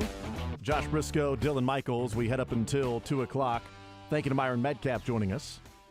Talking some college basketball, but also some NFL football, and just how amazing it's been around here, in the last decade, with a World Series, 2 World Series appearances in the last decade for the Royals, a World Series championship, 4 Super Bowls. We have had 6 World Championships in the last, decade, and decade plus throw in sporting as well. But just in the last decade, 6 World Championship appearances for the Chiefs come Sunday, 2 World Series and 4 Super Bowls in a matter of 10 years. 2017, 2018, 2021, going back to 2014, and 2021 are the years that they have not had a World Championship participation in some way, shape, or form. 2014 World Series, 2015 World Series, 2019, 20, 22, and 23 Super Bowls. I mean, you can count in the last decade more World Championships they've played in than they haven't in this town. And the World Cup is coming, and Bobby Witt Jr. is signed long-term. It's been awesome. I do want to let people know our coverage at Radio Row is Todd Lebo's hanging out there, presented by DePasquale Moore. Injury attorneys, car, truck, or motorcycle wreck, get the money you deserve. Mike's got this. And also Hollywood Casino, the all-new sportsbook at Hollywood Casino at Kansas Speedway, now open, remodeled with an all-new bar, ticker, tape, leather, sofas, and armchairs, and so much more. The big game is coming up on Sunday at Hollywood Casino. You know, Jason, it's also brought to you by the Low T Center. Do you know your numbers? Go to lowtcenter.com to get your levels checked. Low T Center, reinventing men's healthcare. Of course, it's also brought to you by our friends at Green Light Dispensary. Check out their amazing February flower power deals at greenlightdispensary.com. That's greenlightdispensary.com. Let's hear from Travis Kelce last night. Andy Reid's going to talk coming up at 1 o'clock in his press conference, and then we'll talk with Clark Hunt. But let's hear from Travis Kelce. Dynasty has been talked about. And, winning back-to-back puts you in a different realm, puts you in a different conversation. And Patrick Mahomes has mentioned that. But here's Travis Kelce on the question about, winning back-to-back Super Bowls. There's a certain tier of teams in the NFL that have gone back-to-back, and I've been on a mission ever since I won my first Super Bowl. We made it back to the Super Bowl the year after 2019, obviously lost to the Tampa Bay Buccaneers. That's motivated me to get back to this point right here. You'll hear me say this a lot, but I want this one more than I've ever wanted a Super Bowl in my life. And it's because the type of team we have, the people that we have in this thing, but also because that tier of teams that have done it twice have gone down in history as some of the greats. And Patrick Mahomes talked about it like it's different. It's history when you've won back-to-back games. It's history. There's no taking that away. Because in the salary cap era, how many teams that have won back-to-back Super Bowls? You've got the Cowboys, you've got the Broncos, and you got the Patriots. And you've had the Patriots attempt it, and you've had the Chiefs attempt it. And the Patriots already, got one before they went to attempt it again. The Chiefs' first attempt was a big fat dud there in Tampa. And a lot of things may have gone into that one. This is one to where it's odd because it has a feel of like this being as important as the first one they got. Because you get the first one, you want to win that one. You get the second one last year, as Travis Kelce said on the stage to Andy Reid. How about this, Big Red? Can't tell us nothing. We won 2 now. Can't tell us nothing, right? You backed it up. You got another Super Bowl. You've now won 2. You weren't a one and done, right? You weren't a one-hit wonder. Wasn't a fluke.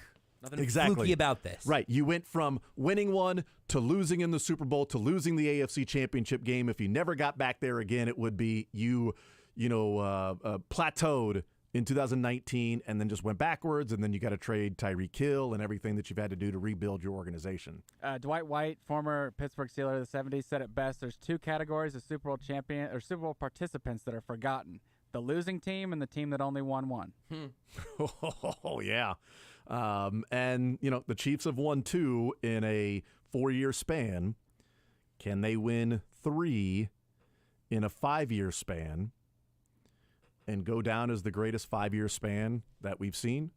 Because it would be a 5-year span of football that would include back-to-back Super Bowl championships. Because the Patriots in 5 years did not win back-to-back. They won back-to-back back in 03 and 04, but winning back-to-back in the 5-year span, they won one, then lost in the playoffs, then won one, then lost the Super Bowl, then won one. The Chiefs in a 5-year span would win 3 Super Bowls, lose a Super Bowl, and the conference championship game was lost in overtime.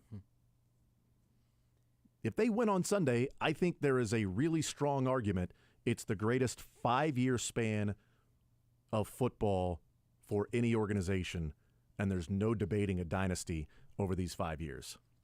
And then it also, to get even further ahead of ourselves, it also leaves this team exactly on track for the greatest decade, for the greatest quarterback head coach run, for the greatest fill in the blank. Because if you have the greatest 5-year stretch and you're not at the end of a longer 15-year stretch, this is at the beginning of this era. Because they've had a great 6-year stretch. Yes, exactly.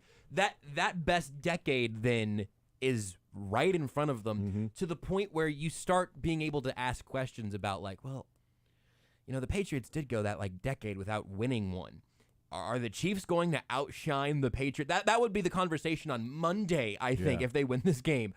We will not need much runway to get to that territory of saying this team is in a dynasty after 3 Super Bowls in those 5 years and having the seasons end in the spots they did. That would be the contrarian take. If you go on TV and say, no, this Chiefs team isn't a dynasty, do it 5 more times. You are going to be appropriately laughed off the desk. And that's what the Chiefs have in front of them right now. It is moving. I really do think there's break the curse and win one, and everyone just wants to win a bleeping Super Bowl. Win a second one, prove it's not a fluke, prove that you really belong there. No one really doubted that the Chiefs were great. But two trophies is a pretty cool thing. You win a third one.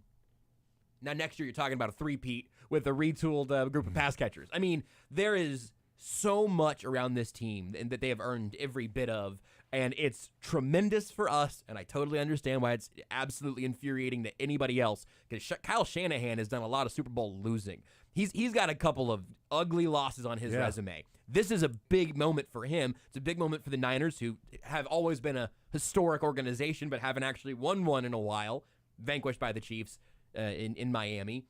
There is a lot of good stuff riding on this game, which is why it's such a bummer when every time you look up, it's is Brock Purdy elite? It's oh, that's not what we should be talking about. Kyle Shanahan has a total of 35-point blown leads in the Super Bowl. 25.1 with the coordinator as the Falcons, and then the 10-point lead that they had in 2019 down in Miami. The Chiefs ended up winning by double digits. Down double digit, but only because Nick Bosa was held on third down. Nothing else happened after that. In fact, that was a 21-point hold. Yeah, nothing happened before or after that play. That was the only play that mattered. Not at all. And so, we'll see what happens this weekend with the Kyle Shanahan conversation of if he wins one or whatever happens along the way in the actual game. But there's no debating. No, the only debate of dynasty is right now before they go in. If they lose the Super Bowl and say, well, they're 2-2 in that 4-year span of the 4 Super Bowls in the 5-year span, they're 2-2. Are they a dynasty that they made 4 Super Bowls, won 2 of them? And, what is that? That would be the debate. Do you need 3? Or is it good enough with 2? Are you a dynasty? If they win, there's no debating. Then it goes down to what happens moving forward. Can they be the greatest dynasty? Exactly. Because you're talking about a salary-capped era, and you're talking about retooling. And if that's the case, then why would you want to walk away from anything anytime soon? That includes Andy Reid, but also includes Travis Kelce. Last night when he was at the podium, of course, he got lots and lots and lots and lots of questions, but retirement has been talked about with Travis Kelce. Now, a couple of times last night, it was brought up that your brother has announced his retirement. Yeah. Both times he had to correct that, that hasn't been decided yet with Jason. But here's Travis Kelce on the retirement talk and what's going on in his mind and what he's thinking right now. Man, I'll tell you what, I'm always thinking about what's next. That's always a question that you get when you're later in your career and you start to fall off. So thanks for telling me that I'm not as good as I once was. But I'll tell you what, it's something that you got to think about. I think I come into this building and these arenas and come in and I work my tail off with these guys, and I have so much love for this game. I can't imagine not doing this for as long as I can, because I know I'll miss it when it's all said and done. So I can't put a timestamp on how long I'll play, but I know I'm loving every single bit of coming into work right now. He starts off with I'm always thinking about what's next. And when you're at that age and you're not as good as you once were, and, that question of, it's, you're not the guy that you were back in the day, and now, how you're playing, and you look good at this run, you're thinking about that, and he starts off with, you're always thinking about those things and thinking about what's next, but then he ends it with, I'm not quitting anytime soon.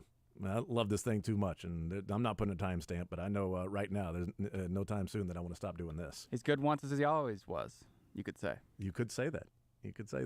We'll take a timeout. We'll come back, continue rolling. We'll hear from Andy Reid at 1 o'clock. Clark Hunt coming up in the 1 o'clock hour as well. More Zone next.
Reid's going to be at the podium and start his daily press conferences. Opening night last night, the big celebration, pomp and circumstance type deal.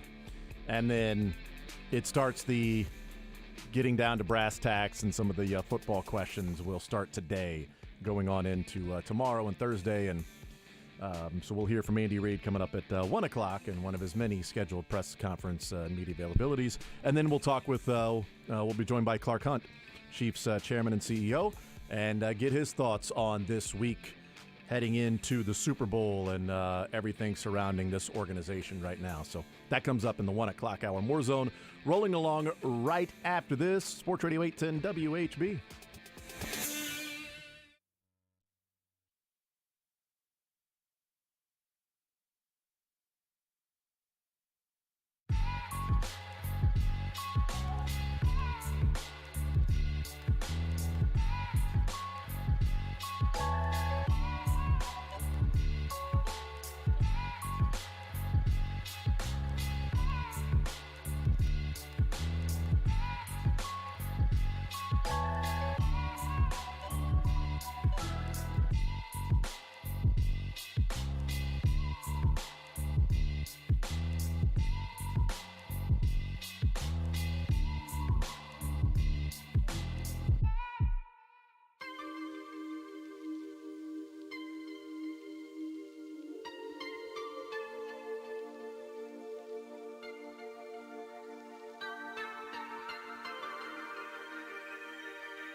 family since 1958. Enjoy healthier food, more free time, free delivery, and better value. Go to GuaranteedFoods.com. All right, we continue right here on Sports Radio 810 WHB. We'll hear from Andy Reid when he gets to the podium today with his press conference. Then tomorrow, in the 10 o'clock hour, will be Andy Reid and assistant coaches, and all the players are going to be available throughout these media sessions. So is Andy up right now? Is he talking? Here's Andy Reid. Good to see everybody. Look forward to the challenge of playing the 49ers, heck of a football team. These teams, the last two teams standing here, we're honored to be one of them. So with that, time's yours here. Hey, Coach, over to your right. Yep. You've been around pro football for so long. The business of the game just continues to grow, the hoopla around it. What have you made, and what would you think back from your early days of coaching of what the NFL was then and the behemoth that it's become now? Yeah, it's great for the league, for the players, coaches, for you guys. Everybody profits from it. From a monetary standpoint, it's fun to watch the growth of the game, the different changes that have taken place there. Grateful for the foundation that the guys before us laid for us, and you know, it's different. I mean, it's definitely different. When I got into it, there weren't cell phones, and now look at us, right? So the technology, not only with you folks, but also within the game, has been increased, and it allows you to be even more detailed as a coach, which presents you and the fans better offenses and defense, a little bit more out-of-the-box, sophisticated type offenses and defenses. So it's unlimited that way. And it'll continue, it's going to keep growing.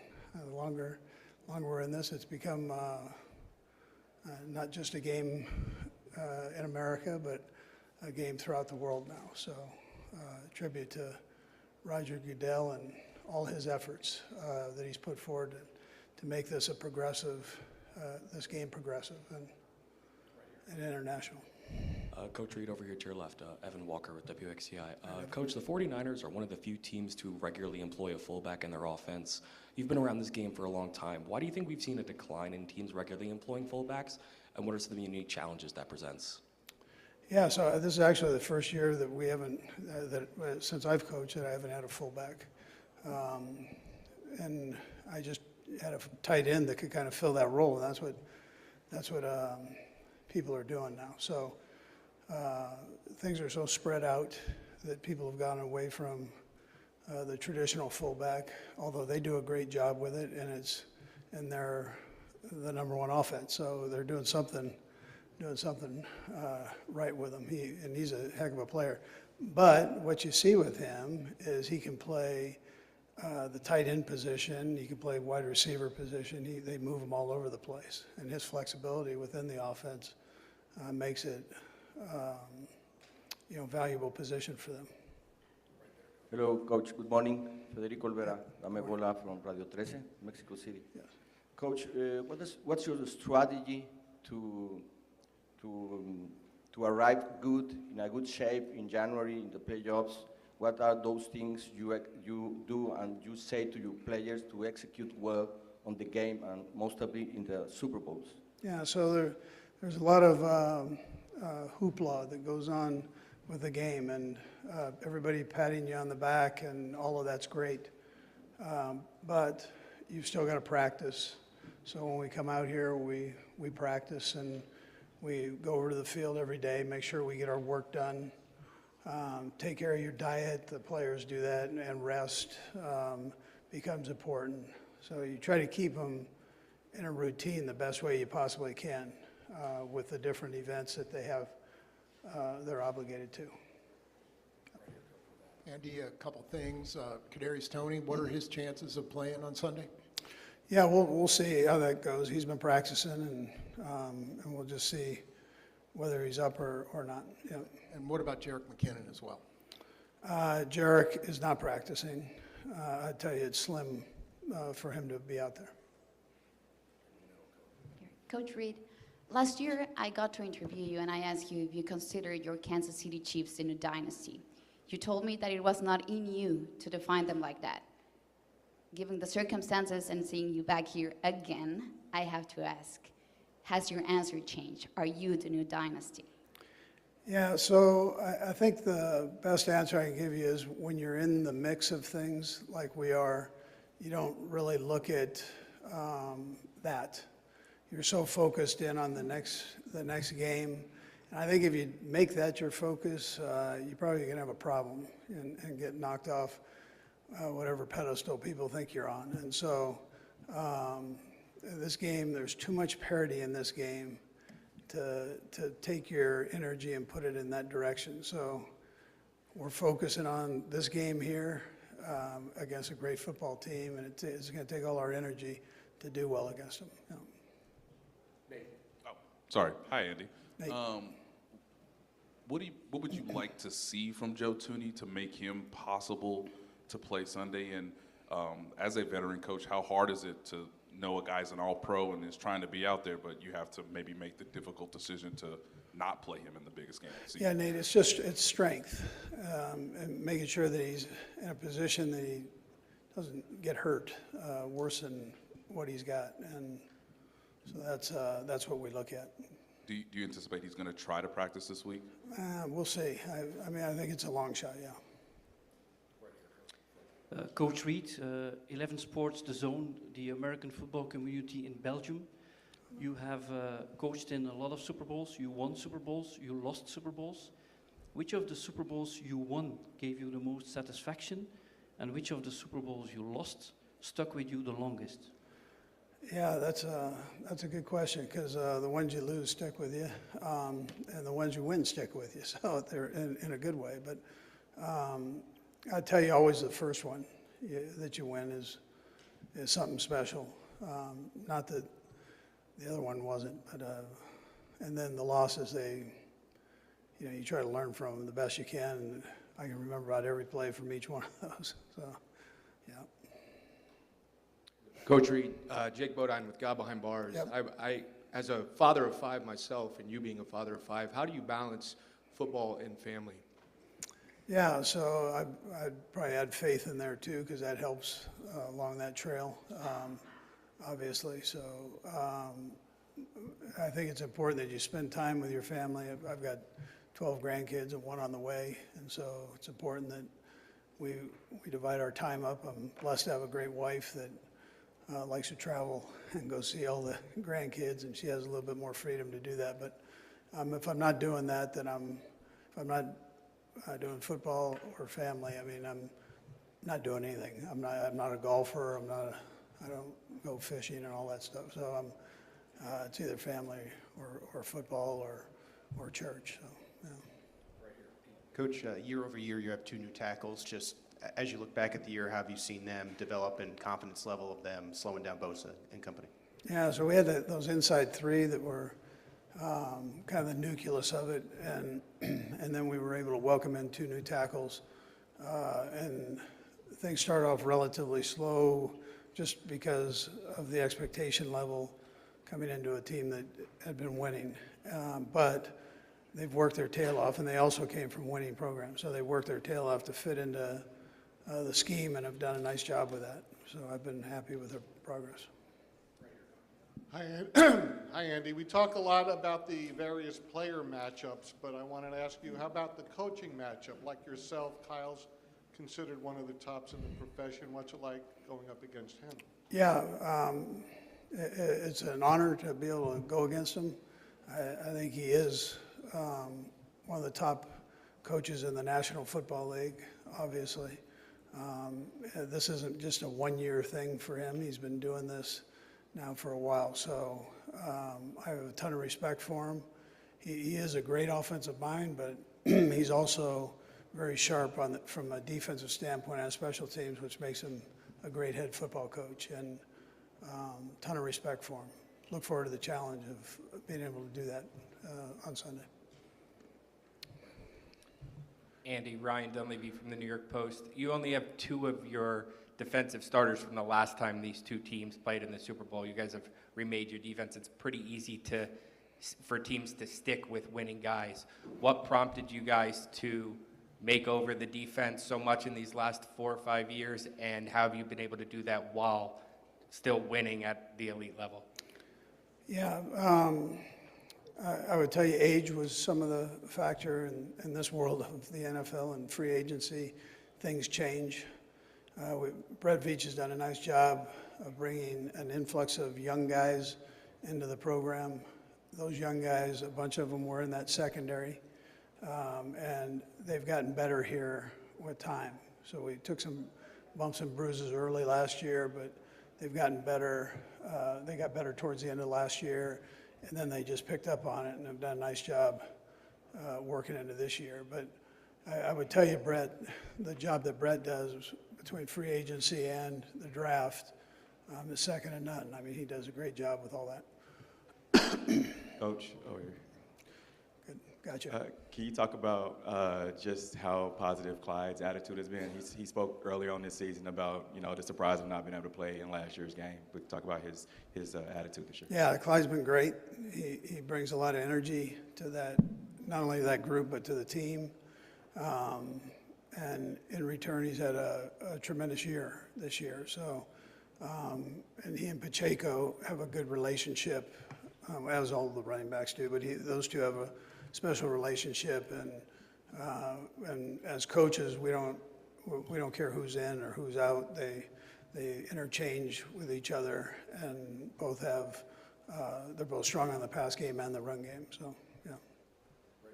Coach, right here. Yep. Gotcha. Question from Germany. Yes. As you said before, times have changed a lot. The internet, mobile phones.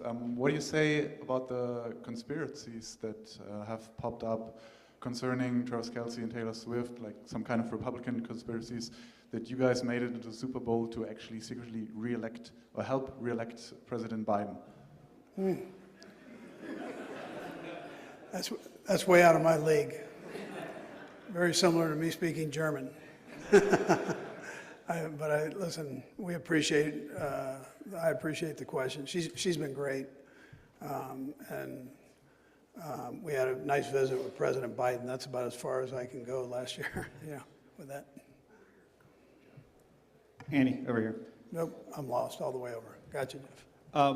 This game features 2 of the better offensive play callers in the NFL. But to do that during the course of a game, does it have to take away, or does it from game management? I guess it can. We haven't had problems with that. We have good communication. We all have headsets on, so we can, and we have an opportunity to see things. So I think we're okay there. I trust, Matt Nagy with doing things. If I have to watch the game, he's taking care of business, doing his thing. I'm sure Kyle would probably tell you the same thing.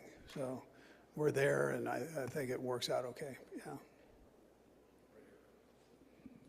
Hey, Andy, over here. Okay. There we go. So the answer, if you can't say the 3rd and 15 play, when you think back to the Super Bowl win over the 49ers, is there a moment or another play from that game that just kind of will pop to mind? I'd tell you that was probably a big one right there. There were several plays within there where we were able to come back in the game. They got after us pretty good the first half and into that third quarter, but I would tell you that that would probably be the biggest play that stands out, though. Yeah. All right, there's Andy Reid at the podium there in Las Vegas getting ready for Super Bowl 58, and the Chiefs will get underway on Sunday against the San Francisco 49ers, yet again playing the 49ers and yet again in the Super Bowl. What a phenomenal 5-year run it has been, and we'll hear from Andy Reid over the next couple of days as well, along with players and different people at the podium, just simply talking about this team, this journey that they have been on, and the position they are now in getting ready to play in this Super Bowl. Opening night last night, and the pomp and circumstance surrounding that.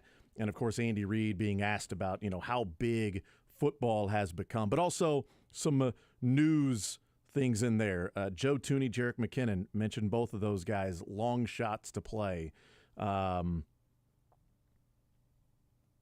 McKinnon's window opened up. And we talked about whether or not that was just opening up the window, because if you don't open it up, then, he stays on IR. But if there is even just the slightest chance of him playing and recovering in time, then, hey, you open up that window and we'll see if he can play. And Joe Thuney, it's a matter of strength if he can get out there and play. But Nick Allegretti has been really good in his stead in filling in for Joe Thuney. But a long shot there as well. And just sort of interesting, the questions going back and forth there with Andy Reid. So we'll hear from Andy Reid and some more there. But right now, very pleased to welcome into the show the CEO and chairman of the Kansas City Chiefs. It is Clark Hunt joining us here in the Zone. Clark, welcome into the show. How are you, sir? I'm doing great, thank you. Great to be on with you. And we certainly appreciate it. How's Vegas been treating you over these last couple of days getting ready for the Super Bowl? Yeah, so far so good. We enjoyed opening night last night. All the players and coaches were at Allegiant for the opening media event. And really the hospitality that we've been shown has been tremendous. We're practicing in the Raiders practice facility, and the reports I've heard is that it's absolutely outstanding.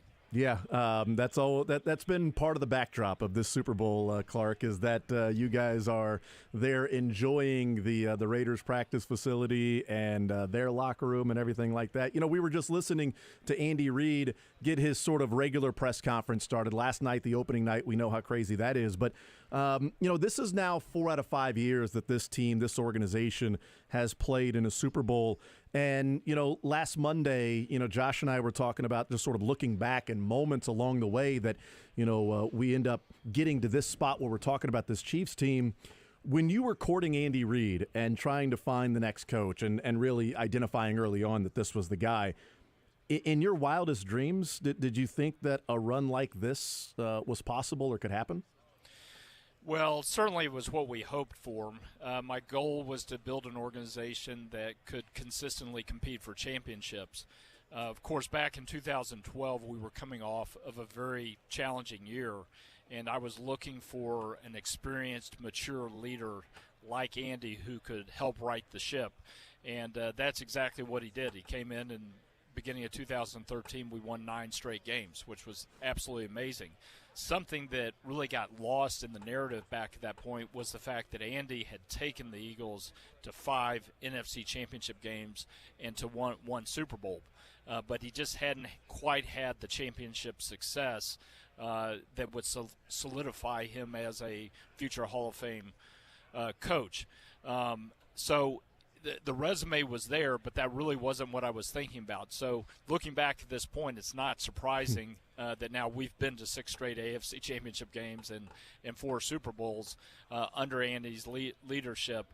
But to answer your question directly, I'd be lying if I told you that I knew this was coming. Do you ever look back at that time and think about the course of this franchise and those hours in the meeting with Andy Reid and what they did to set up this trajectory and, the butterfly effect and the fork in the road that the organization was facing, and now people are talking about a dynasty that you are, the owner of, chairman and CEO of this organization? Yeah. Well, I do think a lot about what a turning point that was for us as a franchise. Bringing in Andy eventually led to bringing in Brett Veach, who's done a tremendous job as our general manager. He and Andy think alike. Brett does a great job of getting football players that fit Andy's scheme.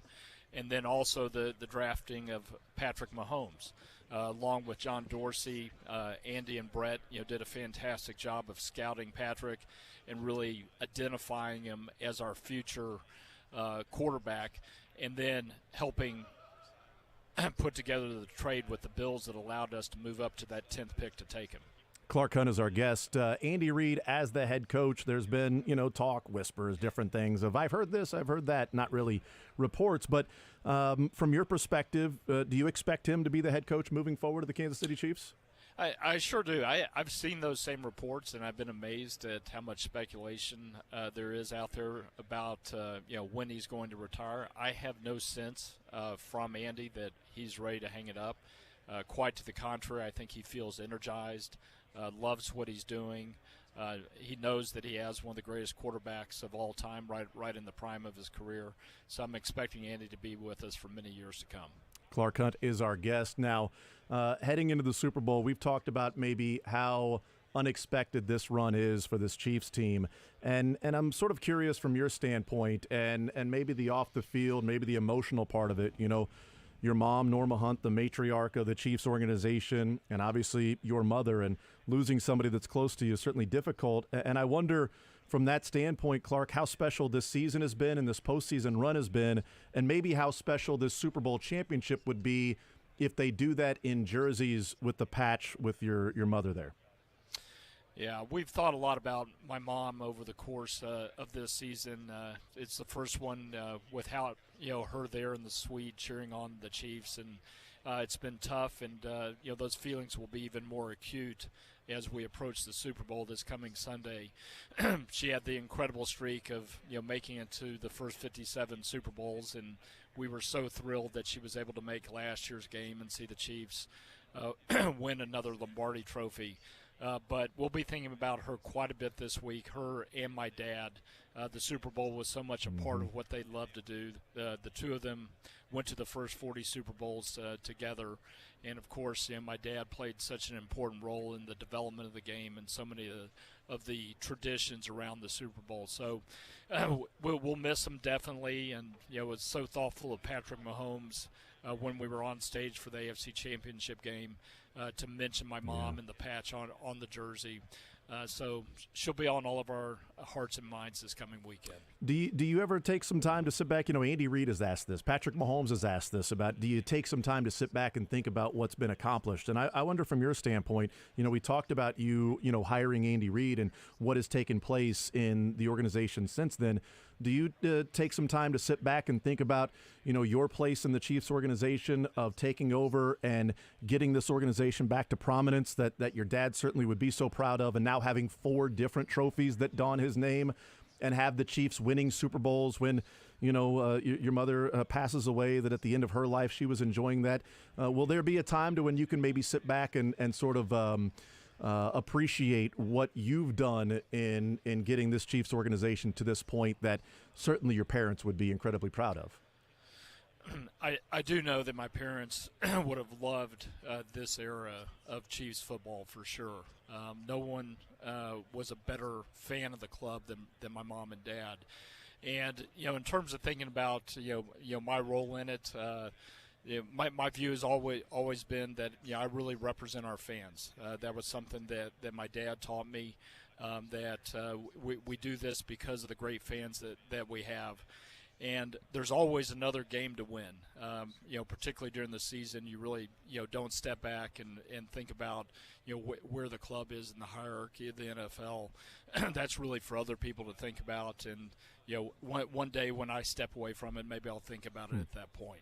Clark Hunt is our guest here in the Zone, chairman and CEO of the Kansas City Chiefs. And come April, there will be on the ballot the 3/8 cent tax to extend that here in Kansas City. And I'm wondering, the Royals have their decisions that they're going to be making. You've talked about your wanting to stay at Arrowhead. And if that's the case, what do you think you guys will be looking at to in the renovation part? What would be the priorities, I guess, or goals of renovating Arrowhead Stadium, and what you would want to get accomplished if you guys do decide to stay in your current location? Yeah, we spent a lot of time thinking about whether it would make more sense to build a new stadium or whether it would be better to renovate Arrowhead. And at the end of the day, we realized that we have one of the greatest facilities in the National Football League in GEHA Field at Arrowhead. And that the stadium, even though it's now into its 6th decade, with the right kind of work, it could be extended for another 25-plus years. We plan on making improvements to every part of the building. We want fans who come to Arrowhead to experience upgrades no matter what level of the stadium they're on. We've got some plans to do some things in the parking lot, especially if the Royals end up going downtown and vacating Kauffman Stadium. The main goal will be to elevate the fan experience. We think it's one of the best fan experiences in the NFL, but we want to take it to another level. And then there's also a certain level of infrastructure and structural issues that you have to think about when you have a building that's 50-plus years old, and we'll make sure those get taken care of as well. Is there any thought of putting or if it's even possible to put a roof or a retractable roof to still play outside, but to still be able to host something like a Super Bowl or Final Fours or something along those lines?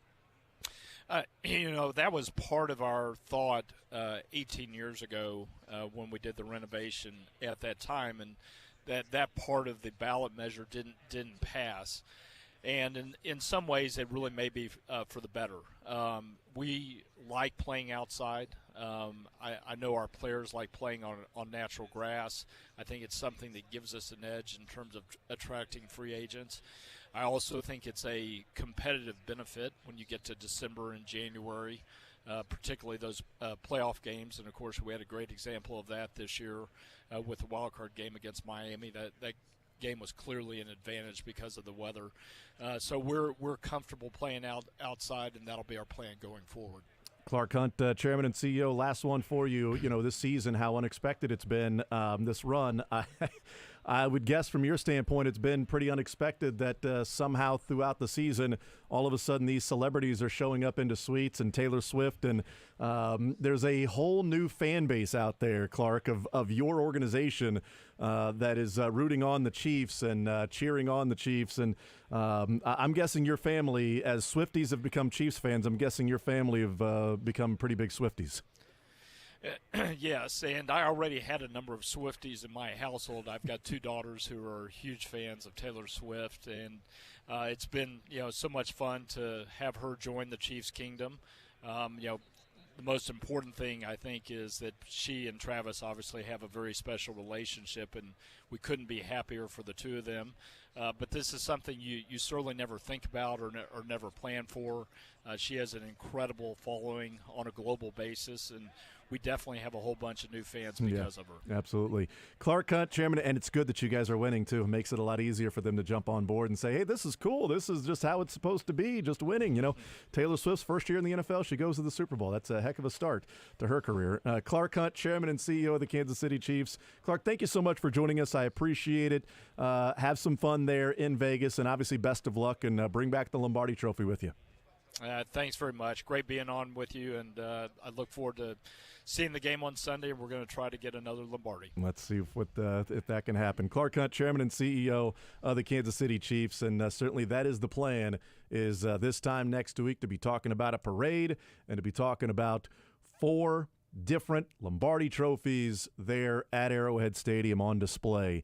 They've got the 4 Lamar Hunt trophies there on display. And, already 3 of the Lombardi trophies, add 1 more, and hopefully there'll be 1 more going down grand next week. We'll see if that is the case. Clark Hunt, Chairman and CEO of the Kansas City Chiefs. He's there in Vegas. We're here in Kansas City. We'll take a timeout, come back, continue rolling more conversation around the Chiefs. It is Super Bowl week. It's right here on Sports Radio 810 WHB.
UHB, Jason Anderson with you, Josh Brisco, Dylan Michaels heading up until 2 o'clock. Thank you to Clark Hunt joining us in the previous segment as the Chiefs in Vegas renting out the Raiders facility rent-free like the Chiefs stay in their head and the rest of the teams in the AFC. The Raiders haven't made the Chiefs make a payment in a while. The Super Bowl week is so fascinating, man, because typically, like, opening night is when you get some crazy things. Remember, it used to be, you know, the lady in the wedding dress asking Tom Brady if he would marry her and all of that stuff. And then in 2019 down in Miami, there was the guy that was dressed up in the full Rams jersey and helmet of Andy Reid with the name spelled wrong, just like his jersey was spelled wrong. With the name correctly misspelled. Correctly misspelled, that's correct, accurate. And so you've got all these different things that are going on, and so that's typically opening night. But then also it's like, okay, now you get into the press conferences that are going to be daily, but you've got the collective group of all of the media that's there. And the teams don't go at the same time. So they are separated by morning and afternoon sessions of media. And so the reporters don't have to choose between, well, Kyle Shanahan or Andy Reid. You can go to both. And just the order of questions that Andy Reid got when it was a question about Joe Thuney and if he can play, it was a question about Jerick McKinnon and Joe Thuney, if he's going to be able to play. The next question came from God Behind Bars about family and balance and faith. The next question was about rebuilding the defense, age and money and drafting. The next question was about the conspiracy of Taylor Swift planted by the Democrats and with the Chiefs and the NFL being in on it to help re-elect Joe Biden. And the next question was about communicating with coaches during the game while the Super Bowl is going on, and you're the head coach and you got all these other things to juggle as well. I can't believe they let Tysher ask all 6 of those. He had a lot of follow-ups. It's like, you don't know. Why didn't Todd Lebo ask the Joe Biden question? Damn it. A great Shock question. jock Todd Lebo. Tysher out there asking about, all right, so yeah, and McKinnon and his health, okay, very good, And the guy with the guy asked you with a German accent, and as Andy Reid said, well, it would be as difficult for me to answer that as speaking German. You know, I didn't catch that. Was great. Huh. You had a lot of things going there was on. A lot happening. You know, Listen, guys, we were catching Clark Hunt on the fly. As he was there. This show started with Bobby Witt's press conference, and for me, more or less, ended with Clark Hunt being on with us live. Today was a good day. We made it all happen. You still have 22 minutes left to go. Not for me. Ice Cube. I've checked out. No, I'm actually, for the first time, I'm checked in today. I am ready to. Jason, let's talk. This Super Bowl matchup, man, it's crazy. Woo-wee! You believe what's going on here? Did you see the Sunflower Showdown last night? Overtime? If the Chiefs win, is it because of the government conspiracy? Yeah, absolutely. Of Taylor Swift and the PSYOP and. Yeah, well, so what I figured out here just by doing my own research obviously. On twitter.x.com is that anytime anything good happens to the Chiefs, it is a grand conspiracy because the NFL wants them to dominate the entire universe. And anytime something bad happens to the Chiefs, it's because they stink. Now, I can't fully frame up why some things the NFL can't fix for the Chiefs. Yeah. Because I guess maybe they were fixing the Tampa Super Bowl for Brady to win, and I don't know, maybe the Bengals were just too good, even like for the Chiefs plus the NFL. I don't know how powerful this shadowy organization is that's pulling all the strings. Yeah, it's you can't spell Illuminati without L-I-I-I. There's no V in there, but can't spell Illuminati without an M for Mahomes. Hello, I'm just saying, wake up, sheeple. The discourse is in terrible shape, Jason. It is exhausting. But by the way, to dovetail off what you were talking about there in the different way things are framed. Yeah. Yesterday, I think, is a perfect example of the way that things are framed. If the roles were flipped and the NFC was the home team this year. Go ahead and cook. And the 49ers were practicing at the Raiders facility. And the Chiefs were practicing at UNLV. Yeah. And the field was soggy and wasn't up to their liking. And they let the NFL know about that. If the Chiefs were in that spot, the Yes, Chiefs let the the NFL Chiefs know let about the that. NFL know about that. It would be what a bunch of baby crybabies finding anything to go, oh, it's got to be so perfect for them. And, oh, something is just a little bit out of place for the Chiefs. And, oh, They're going to make it everybody else's problem. Now, how about this overcome? The NFL has given you every advantage for so many years, and now you want to complain about this small slight? How about the field last year in the Super Bowl that screwed over the Eagles, the field you didn't have to play on? Wait, that's not true. You both had to play on that. You guys made the Eagles wear bowling shoes. That was bleeped up. It's not framed as the 40-winers. Yup. It's framed as, oh, the Chiefs get another advantage. The Chiefs get another advantage by the 49ers having to practice UNLV. I mean, Will Compton played in the NFL and thinks it's absurd that the Chiefs get to practice where the Raiders practice, and the 49ers apparently don't get to have a joint practice with them. Why don't they have a joint practice? They should all be able to practice together. Kumbaya. It's a shared field. It's a mutually shared field, Justin Tucker. Why can't they all practice together? This is dumb. This is absurd. Why would the Chiefs have to practice at Arizona State last year? Oh, wait, that's right. We didn't talk about that because they didn't bitch and complain and moan. Maybe, just maybe, if the 49ers went to the Super Bowl more often, their fans would know how it's done and which teams get the home facilities and which teams have to go somewhere else. I guess that's the spoiled, rotten brat Chiefs fan that I've become in that, well, I know how it works because we cover Super Bowls every year, and the quarterback that is the quarterback of the Chiefs has a mother bleeping Super Bowl week routine. The 27-year-old quarterback talked about sticking to his Super Bowl week routine. And the 49ers are complaining about a soggy field. In fairness, Will Compton only played in 2 playoff games, so I understand how he wouldn't know how it worked. Played in the league.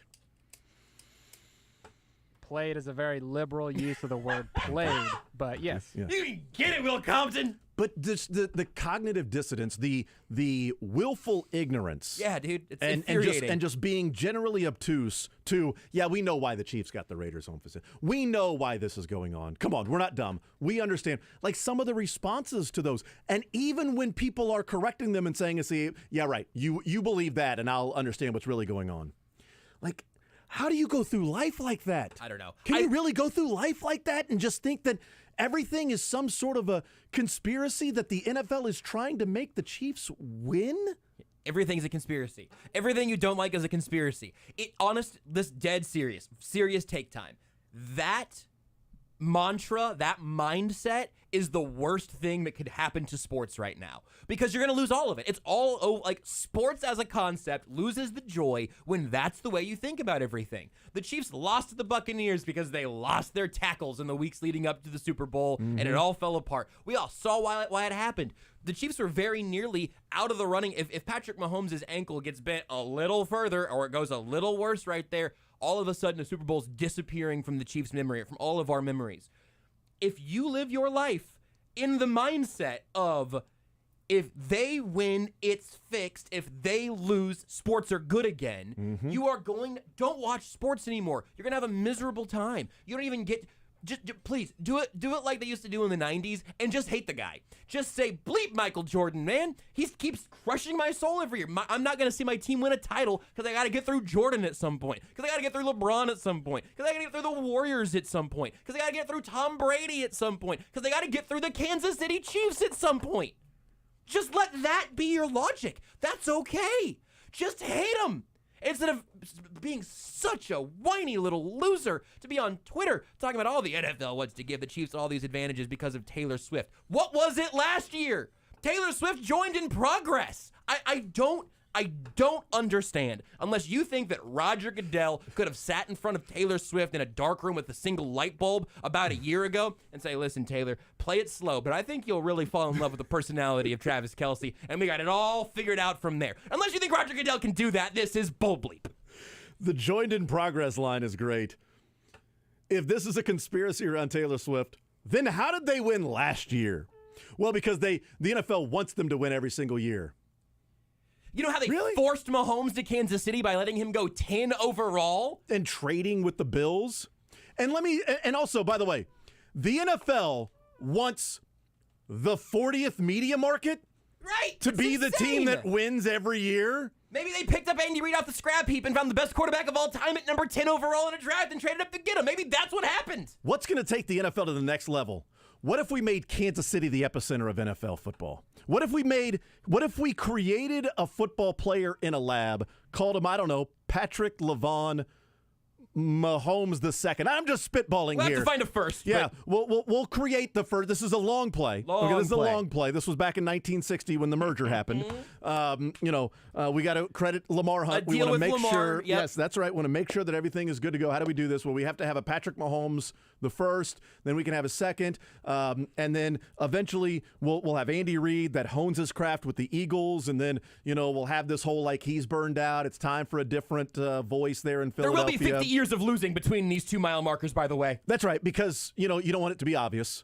And then creating this so that Kansas City is the space that has all of the wins that people are paying attention to. I like the strategy. Let's see if we can pull one more stream. Let's get maybe one more big market in there. Let's make the second best team in the conference Buffalo. And after Buffalo, make sure you go to Cincinnati. Those places that are big market baseball towns. Unreal, dude. Those places that have baseball teams that just spend and spend and spend and spend because those TV contracts are otherworldly. Let's make sure the conspiracy is for Kansas City. Not New York, not LA, not Dallas and Jarrah, not Atlanta, not Miami. The NFL is good and well balanced, and the Chiefs are better than your favorite team. Deal with it. Sorry.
News out of Vegas with press conferences. Turns out that the Chiefs are using RE20 mics, and the 49ers have found out that they're using Toys R Us mics.